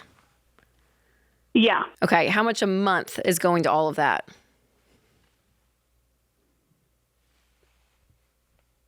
To the debt payments? Mm-hmm. Okay. Right now, because we do have an active credit card, my husband is trying to pay that off, but the interest on it is so much, it isn't hardly going down. How many kids have you got? 2. And you don't work outside the home? No, How old are your kids? One is about to turn 7. He is in school. The other one will turn 5 in December. But I'm trying to get him into an all-day preschool next year or this year so that I can work. Yeah, so I can work during the morning. Okay, so let me tell you what I think I'm hearing, and you can correct me if you want to. It won't hurt my feelings, okay? Okay. It sounds like you all are completely freaking clueless. You have no idea where your money's going. $5,200 comes in. You aren't paying payments on the student loans. You aren't paying payments on the repo. You aren't paying payments on hardly anything except one tiny little Visa card, and you can't even seem to pull that off. You have no idea where your money's going. Does that sound accurate? It's very chaotic and very stressful. Does that sound accurate? Yeah, you're about 100% spot on. Okay. So how does she build a budget from that, Rachel? Yeah, well, Jamie, I would sit down and look at where the highest dollar amount of expenses is going. So you can look category-wise, look back the last couple of months and just see food. Is it restaurants? Is it random, moments of shopping? Is it Amazon? Where is it all going? And then you have to make a realistic budget to say, hey, the way we've been living isn't working, which you feel the chaos. And then to say, okay, in order to have a level of control and this peace that you're looking for is that detailed plan that's going to strip back a lot of it. So I would go down the main categories. We'll get you every dollar for a year. The premium version that'll attach to your checking account, Jamie. But I want you guys to walk through these categories and really say, okay, if we had to limit it and we say beans and rice and beans here at Ramsey, or if it's ramen, whatever it is, but cheap groceries, no out to eat, nothing. That's the food category. What can we barely scrape by to make sure we still have food? And then you just kind of go down the list. And I food bet, is Jamie. First, lights and water second. Yeah, your 4 walls. Yeah, food, shelter, utilities, transportation. Pay this reasonable rent. Stay current on the bills. And then I bet you, Jamie. $2,000 will do all that. And I was going to say, I bet you will find $1,500 to $2,000 Yep. after you live on nothing. You delete Amazon. You do nothing. Literally no spending money. No life. Yes. You're broke. And when you get real radical like that, you're smart enough. After talking to you, you're way too smart to be this broke. But you're just disorganized and chaotic, and you can fix that. So you sit down with this every dollar budget. We're going to give it to you when you get off the phone. And then you send the link to your husband. Is he on the road? Yeah. Or is he in town? No, he's on the road. Yeah, send the link to him. Download this. You and me are going to look at this. We're going to decide what we are going to do with $5,000 this coming month. And then we're, by God, going to stick to it because I'm sick and tired of being sick and tired. Okay, that's one thing. So I started reading one of your books, The Complete Guide to Money. Mm-hmm. And I try to it says in the book, don't bring up your name as Dave Ramsey said this, Dave Ramsey said that. Right. So I try not to because I've done that in the past, and he didn't like that. Well, so what I don't like if I'm you is being broke. And so, Bubba, who's out there driving a truck, you're going to freaking do this or your life's going to be miserable because I'm going to make it miserable. I don't care what Dave Ramsey says. I'm tired of living like this. We're going to fix this, Bubba. This is you talking. Not Dave Ramsey says or the book says or there's an intellectual discussion here. I'm sick and tired of my sucky life, and we're going to fix it. And you're going to quit spending like you're in Congress on the road, and I'm going to quit spending like we're in Congress back home, and we're going to get in control like your life depended on it, because it does. You got to get, the two of you are going to have to get passionate. I don't really give a crap what Dave Ramsey thinks. That doesn't even matter. It shouldn't even enter into the discussion. But, you know, you guys have got to get upset enough about this to attack it, both of you. And as long as you just dance around and go, well, I can't figure out how to do this, you're going to not do nothing. There's always a reason to do nothing and be broke. Look around America. Everyone in America does nothing and is broke. And they're sitting on their thumbs. And meanwhile, you can fix your life here. You can go do this. You're smart enough to do it. But, you know, and Bubba's going to come along. He ain't got a choice. He gets out there bringing home the bacon, driving. Good. Grind those gears, man. Send me a check and quit spending it. We're about to do this. Get it done. And you guys got to start having a discussion with that kind of thing, not where we're mad at each other, but where we're mad at this status quo, this mediocrity, and we're not going to live in it anymore. Yeah, and it's gonna build a whole new set of habits for you guys, Jamie, because you probably have been used to being like, well, the kids need that, just get it, this or that.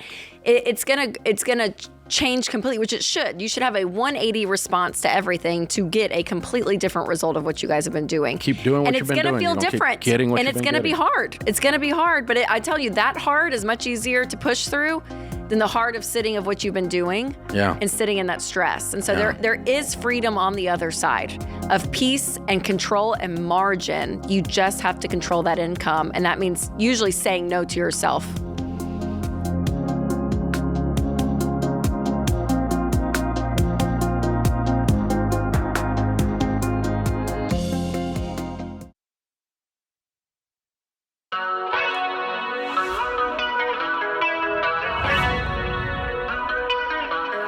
Welcome back to the Ramsey Show in the Fair Winds Credit Union studio. Andrew is in Dayton, Ohio. Hi, Andrew. How are you?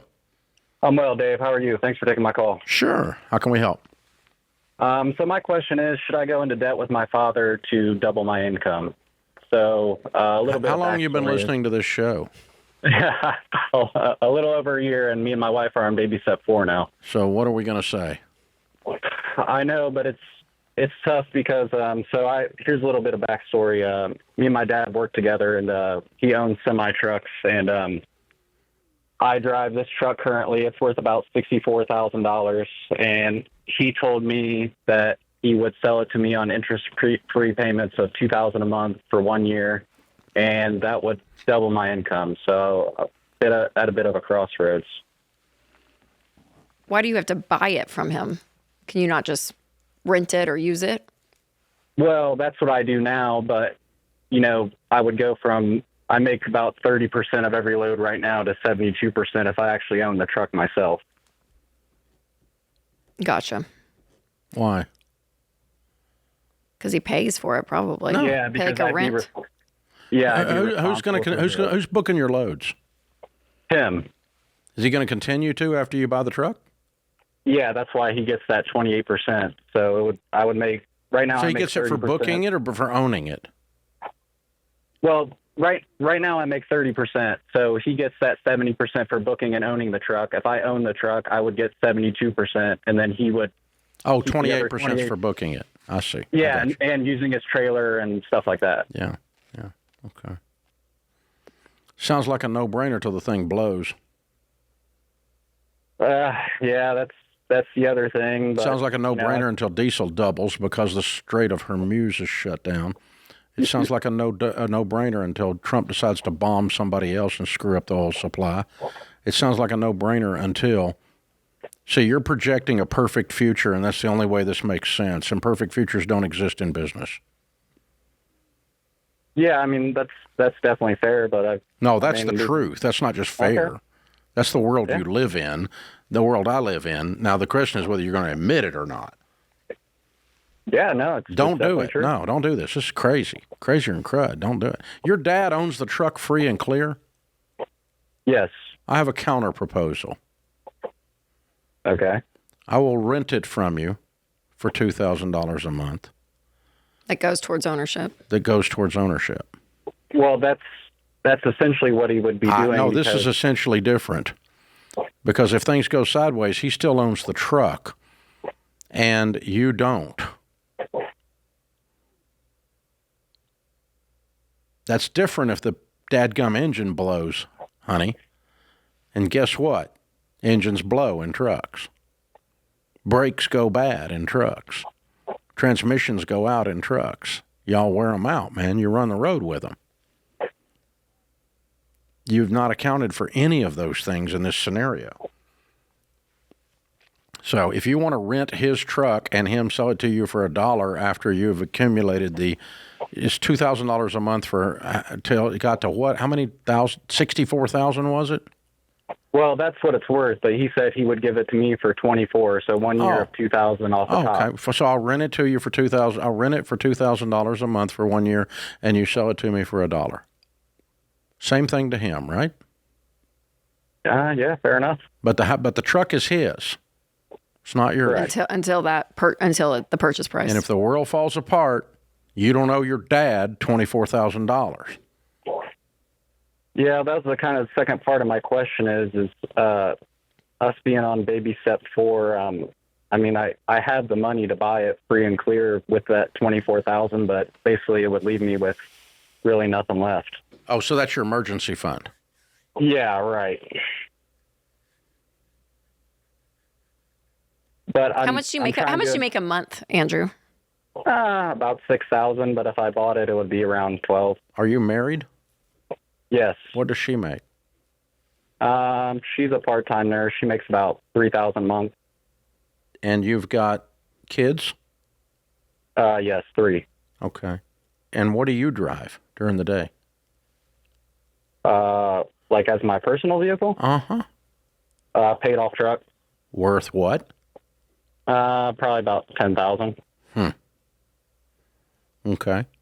Reduce your emergency fund to $10,000, sell your truck, and pay your dad cash for the truck. I would do that.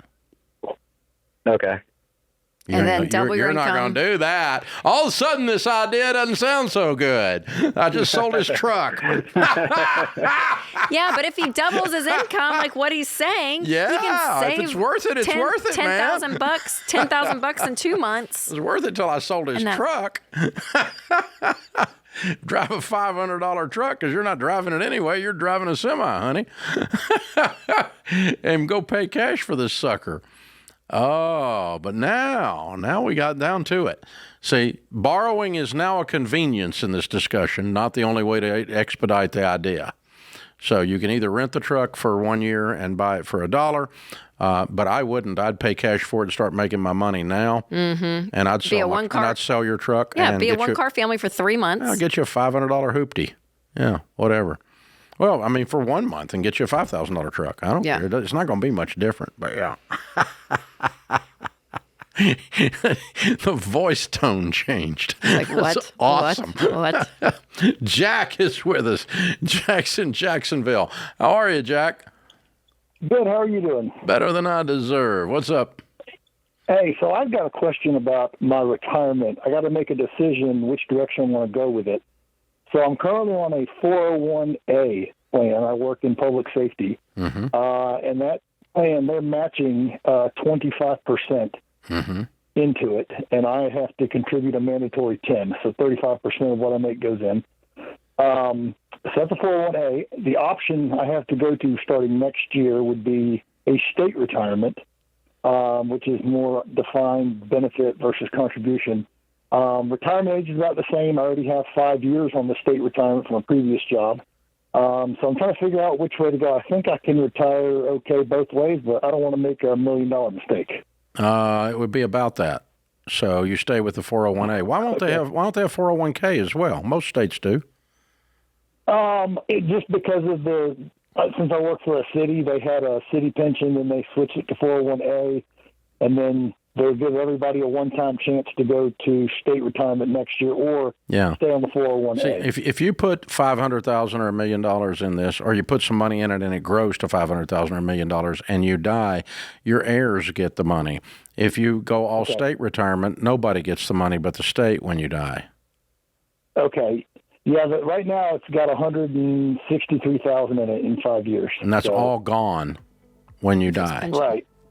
If you put it in the state, if you put it in the state. So I'd do the 401A. I also would look into personal Roth IRAs and see how much of this I can roll and how quickly I can roll it to Roths and let it grow from here. But we always take a private plan over a pension because when you die, you lose the pension. And the private plan, the $1 million or $500,000 or whatever you've gotten in there by then, you don't lose it when you die. And it makes more in the open market than it does with a pension.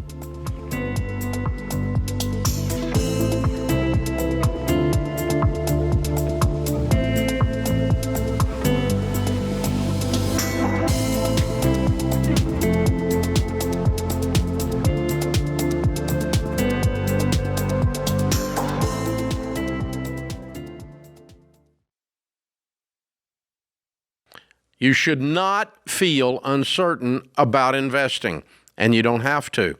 That's why we created Investing Essentials, a 2-night virtual event where George Camel and I walk you through my playbook for investing and wealth planning. We'll simplify everything from 401ks and mutual funds to passing on wealth so you can invest with confidence. Tickets start at $199. Get yours today at RamseySolutions.com/events or click the link in the show notes.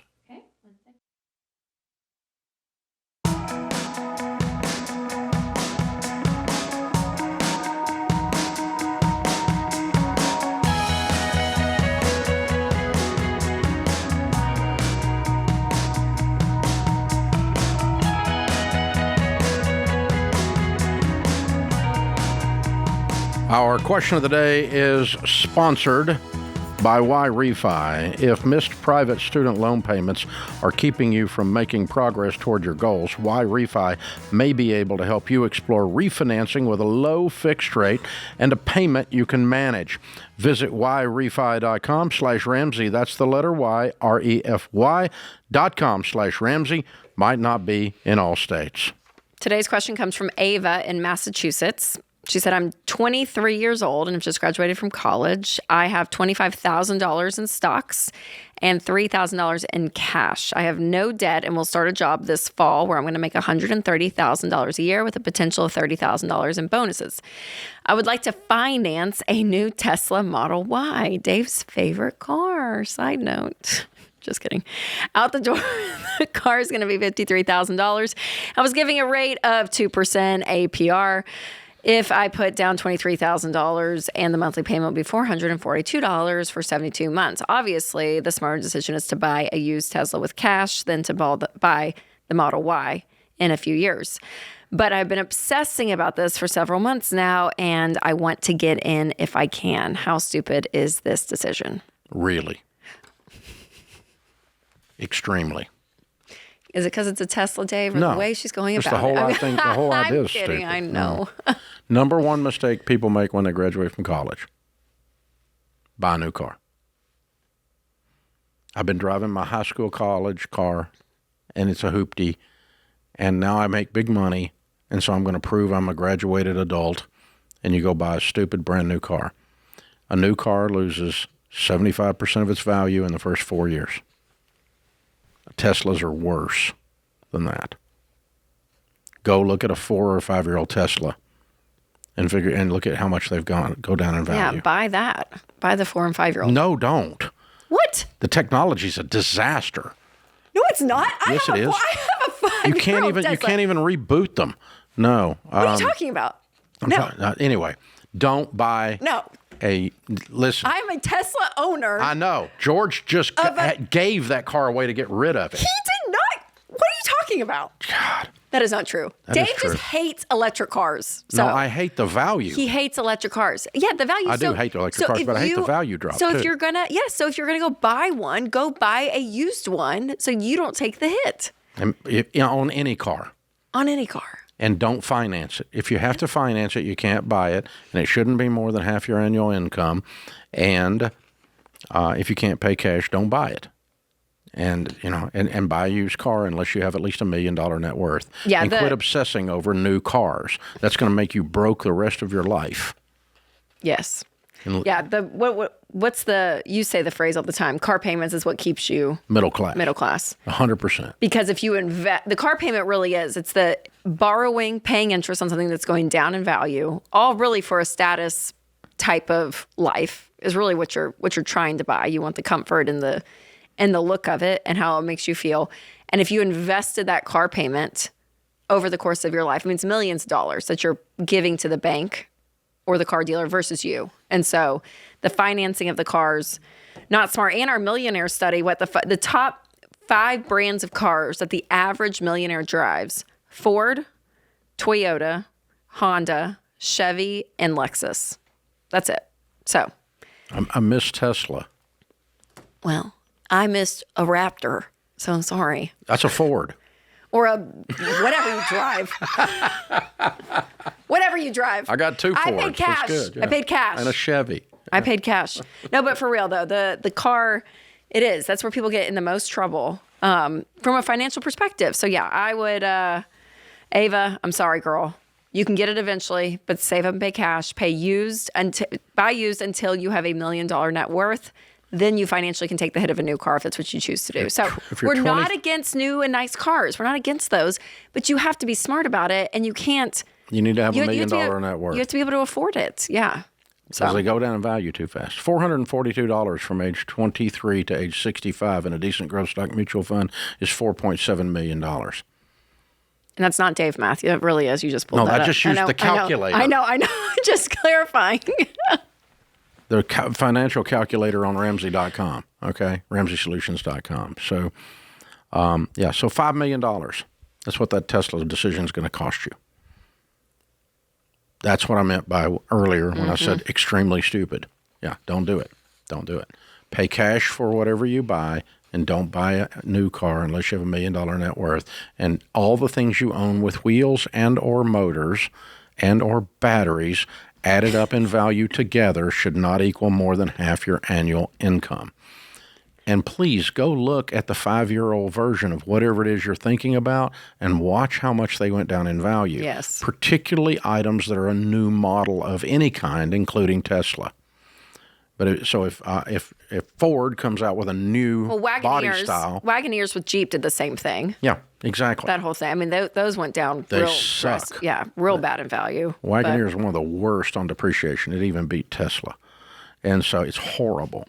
And so just go look at how much they go down. I mean, it's just ridiculous. And the reason is that an 8-year-old Tesla, people are worried about whether they have to buy a $10,000 battery and the car is not worth $10,000. And that's the truth. Okay, that's why George had trouble moving that car. He almost got stuck with it. Yeah, but you just said he gave it away for free. Well, he didn't give it away for free, but he had trouble getting rid of an ancient Tesla. Antique Teslas are not going to be running around. I have an antique Corvette, but there won't be any antique Teslas. Okay, they won't survive that long. So it won't make it. So the battery won't last that long. It's going to be sitting over there in being a flower box. I'm telling you, in 15 years, you never know what's going to happen. We'll see. Maybe they'll invent a technology to revive them and reboot them, but that would be great.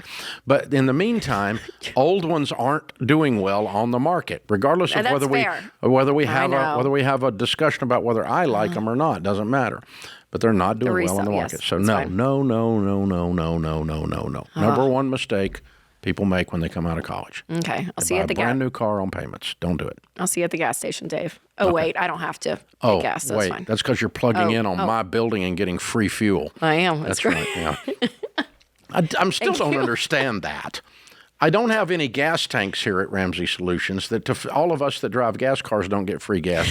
But all you people that get electric cars get to plug into my building for free. And we thank you for that. And that way you get to go home later. Mm-hmm. And I paid for that fuel, but I didn't pay for all the other team members' fuel. You own the building. That's I think do they make little things where you have to charge? You have to pay? Yes. I bet they do. I need to put paid out there. That. Let people pay for their own. Stop that. No. Well, I mean, I have to pay for my own gas. Kelly's got to pay for her own gas. Oh. Joe pays for his own gas. Y'all, come on. No, I mean, this what is this, socialism? 2026. 2026. That's what it is. Oh, yeah. No, I miss the equity in this. I'm just losing it. Too funny, y'all.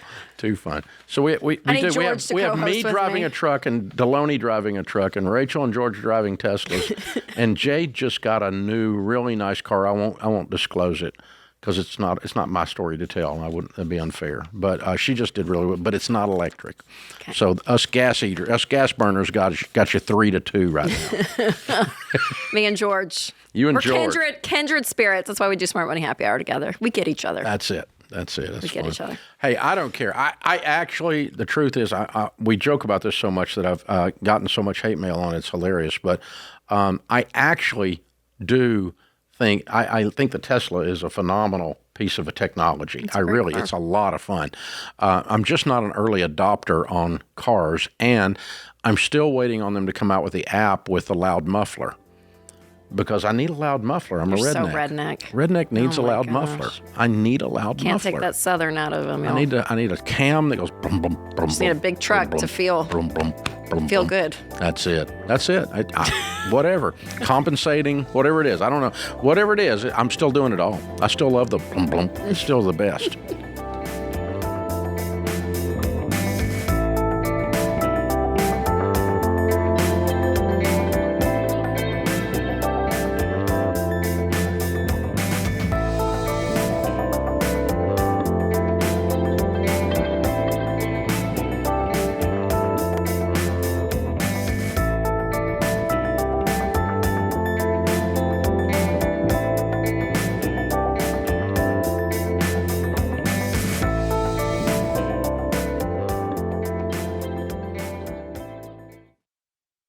You work your butt off for your money, but your money's never going to return the favor if all you do is hope for the best. If you're ready to learn how to make your money work for you, check out the SmartVestor program. SmartVestor can help you find advisors who specialize in retirement planning, charitable giving, advanced investing strategies, and more. Whatever your goals, your pro will take the time to explain your options, so you never have to invest in anything you don't understand. Head to RamseySolutions.com/SmartVestor to get connected. Ramsey Solutions is a paid, non-client promoter of participating pros. Learn more at RamseySolutions.com/SmartVestor.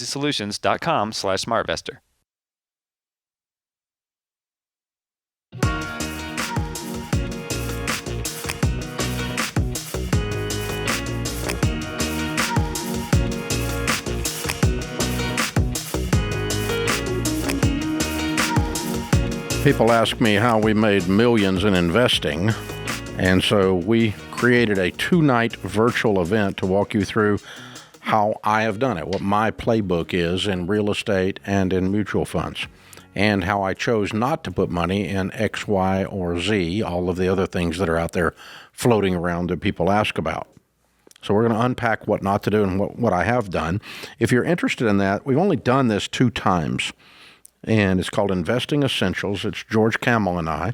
We're going to be doing another one September 1st and 2nd. And it's the only place I go through this playbook, all the nerding out and everything on the wealth planning. And we're also going to add some new content this time on reducing taxes on high net worth individuals and navigating wills and how to build a lasting legacy and dealing with wealth in the family. All of that will be woven into Investing Essentials. Tickets start at $199.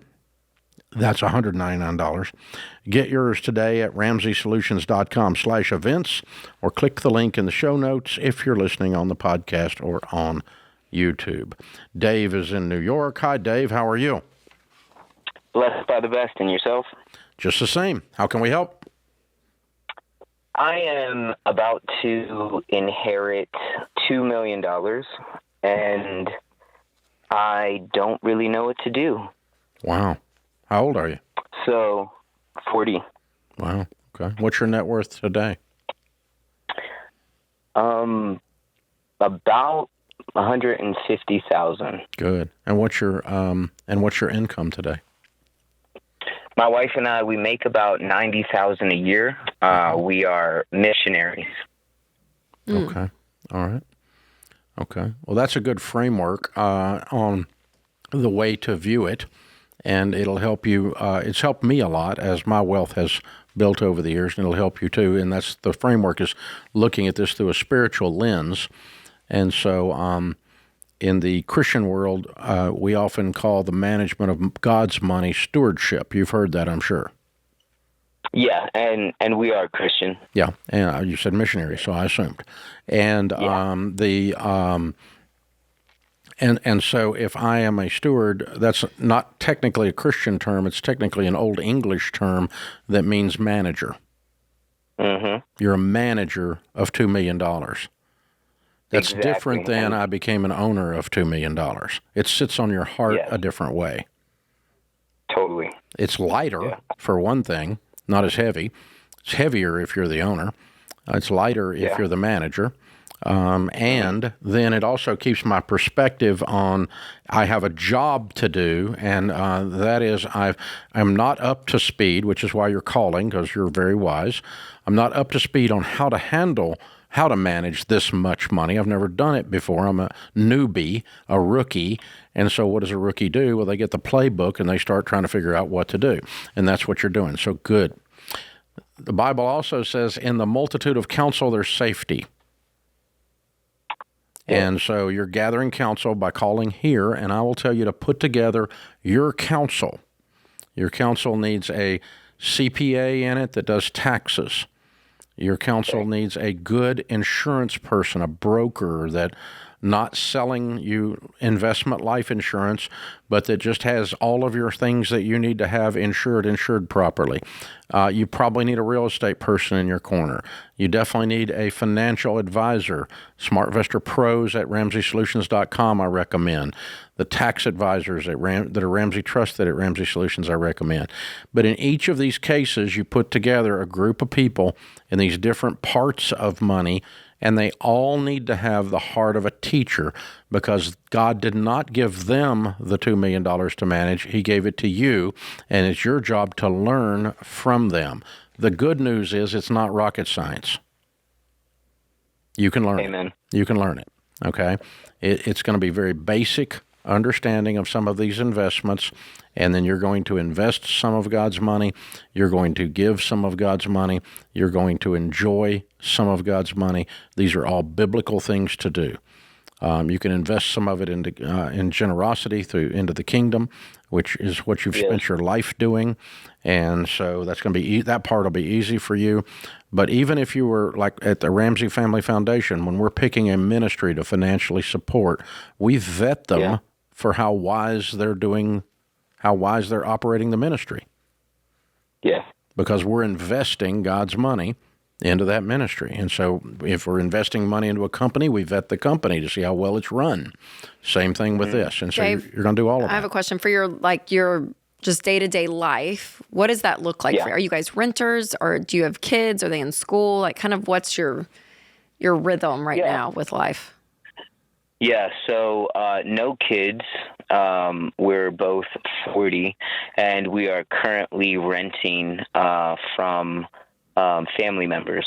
Okay. Currently, we do have a heart to buy a home, and currently, apart from the $2 million that is coming up, we are currently underfunded living in New York. It's extremely expensive. And, missions-wise, what we do, we are roughly around $2,000 to $3,000 a month short. Now, the way we've done that is we've done like end-of-year fundraising. So in our organization, we actually do have a little bit of a nest egg, and we draw from that each month. Good. Continue to do that. Yeah. Yeah. I would pretend like you didn't have this That's money. what I was going to say. There's something about, for you guys, putting this away, I think is going to be most of it. Now, the housing thing, are you guys going to be in this area for a while, for the foreseeable future, do you think? Or is there like... Yeah, so that's a great question. Actually, what the Lord has done very recently, we don't have an exact timeline, but anywhere between the next 6 months and potentially 18 months, the Lord is moving us to a third world country. So actually, our expenses will decrease. Okay. And don't buy a house if you're leaving. So I was going to say, yeah. I mean, that's the plan. I'd be giving some of this, a majority of it, I would just I would invest it. I mean, index funds, mutual funds, I would put it away. And if you guys needed a little bit, I just don't want this to disappear over. Yes. You know what I mean? 5 to 6 years when you start to, like, there's something about living within your means still that I think is really wise. And like you said, you guys will be moving to a different country, so your expenses are going to look totally different. But do not, back to what I was saying earlier, do not sign up a financial person or an insurance person or anybody who's telling you what to do. Their job is to teach you. Yeah. Because it's your job. So I do have maybe another two-part question that goes off of what you guys are asking as well. One, we do currently have a financial advisor. They are through Primerica, so I do have term life, and we do have a Roth IRA that we are maxing out each year. Now that isn't a part of the question that I was going to ask. You were actually just getting to that in regards to if we need a little bit of extra money. My heart is 100% to do everything that you guys just shared in regards to generosity and living below our means. We currently still do. Now, we've already done our budget for the new location, and we are still going to be looking at around $1,500 a month short. Is there a way to, I've heard about like dividend funds, or is there a way to collect some sort of income? Any mutual fund can pay you an income. Any mutual fund. You can just take a systematic withdrawal, a certain amount per month or a certain percentage, either one. Any mutual fund. It doesn't require it to, the funds or the stocks inside don't have to be dividend funds to do that. You could do that with a simple S&P. And would you recommend he do that and they could live off $1,000 a month? I'd recommend you go back to fundraising and raise your money and not touch this money. If you got a $1,500 a month drip, take it out like you're doing now out of out of the missions budget that you put together with your retained earnings inside that.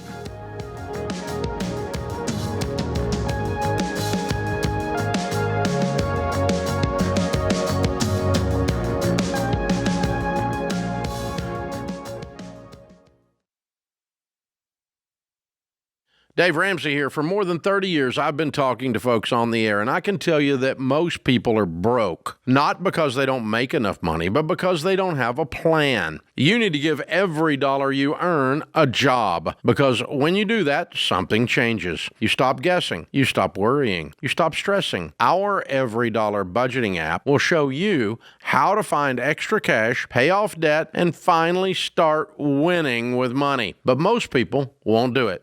They'll keep living paycheck to paycheck, keep hoping things will change without making a change. It's time to say enough is enough. It's time to take control of your money. It's time to start your Every Dollar budget for free today. Go download it in the App Store or Google Play.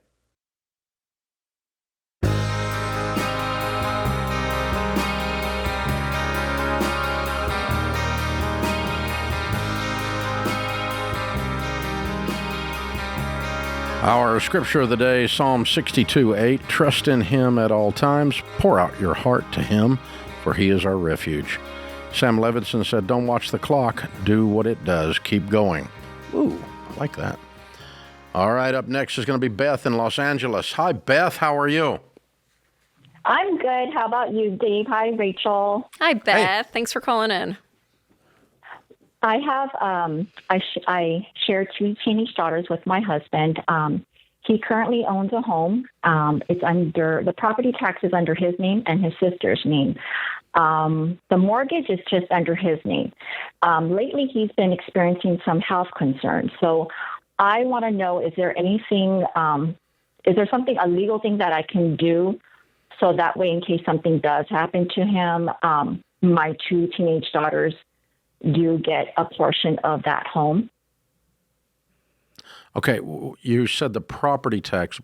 There's a deed, the title to the home.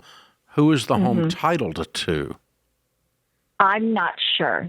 Well, that would be the essential part of information.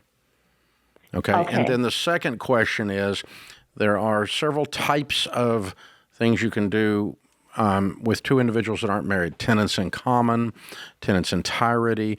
There's several different things you can do, and until we know California law and we know how it's titled, we don't know how big a concern you have, okay?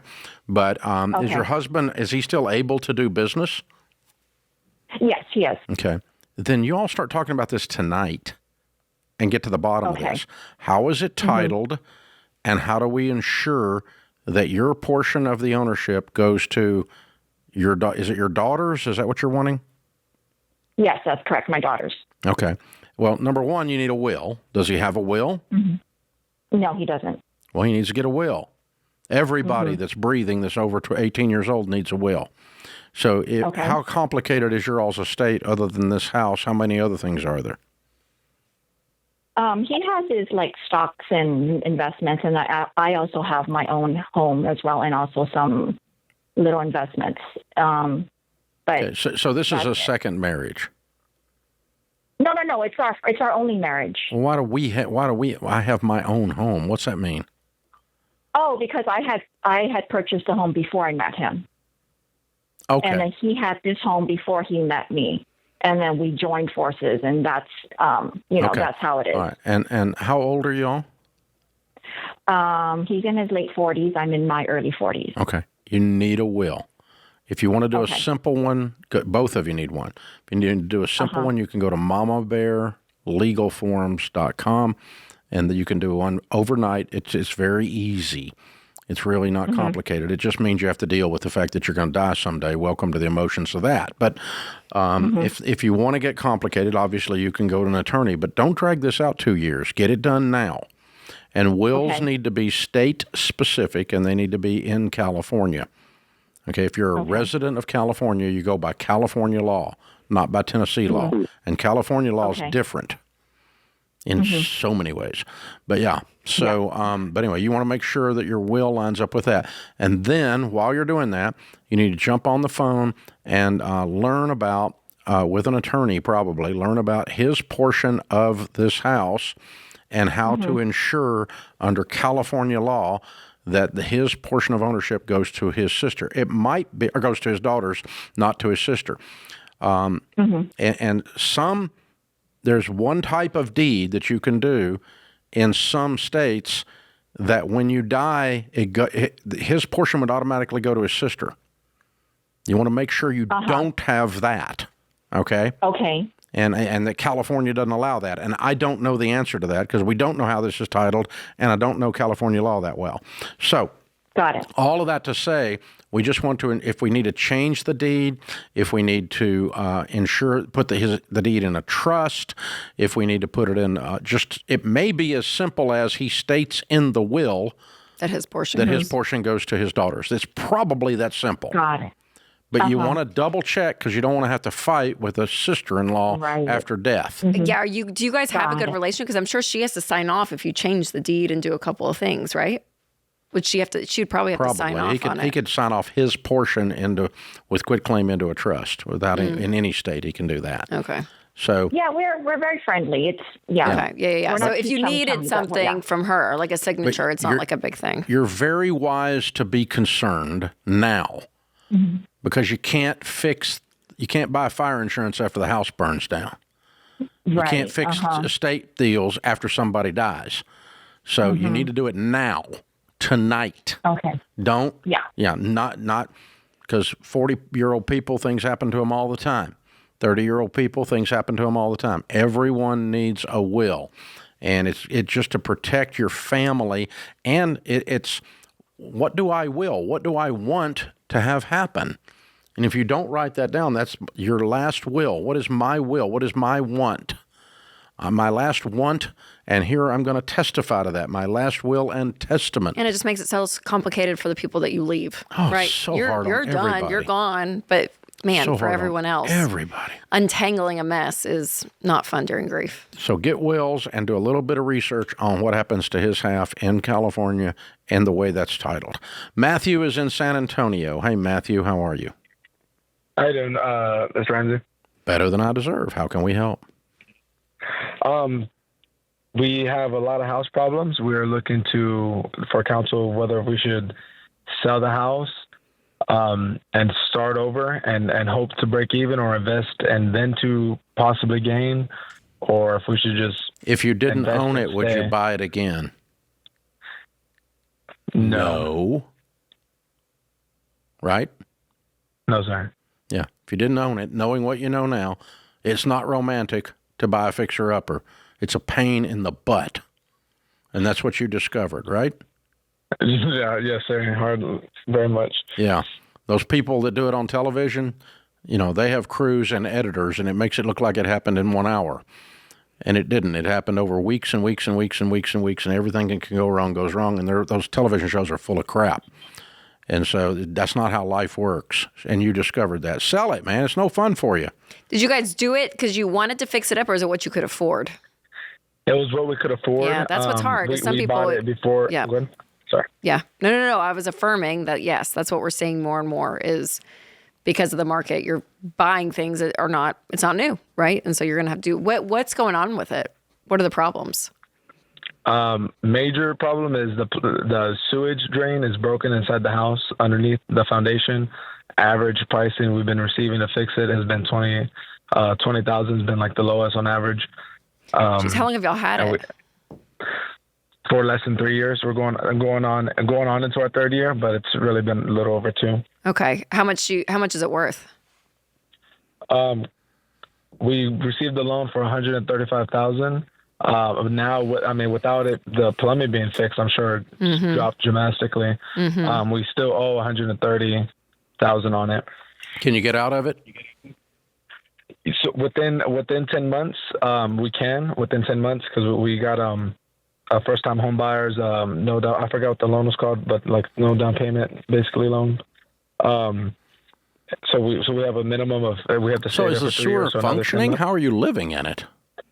Thank you, Lord. There was an unfinished bathroom. It was sold as a 3-bedroom, 1 bath. There was an unfinished bathroom in the garage that pipes around the house and taps into the yard. So that's how we use the restroom, and then we wash dishes with 5-gallon buckets like that. Yeah, and we have 2 young kids, and I have not been like an on top of it husband. This is just something that has been like a Building huge. up, yeah. Yeah. What happens if you sell it earlier than 10 months? We owe the money back for the down payment. How much was that? I could be wrong. I believe it was $5,000, but I could be wrong. What's your household income? Without overtime, $3,300. With overtime, a little over $4,000. Wonder if you can scrape together $5,000 and get out of it and go rent somewhere. I wouldn't live in a place with 5-gallon buckets, man. I'd get out of there. Yeah. That puts this hour of the Ramsey Show in the books. We'll be back with you before you know it. In the meantime, remember, there's ultimately only one way to financial peace, and that's to walk daily with the Prince of Peace, Christ Jesus.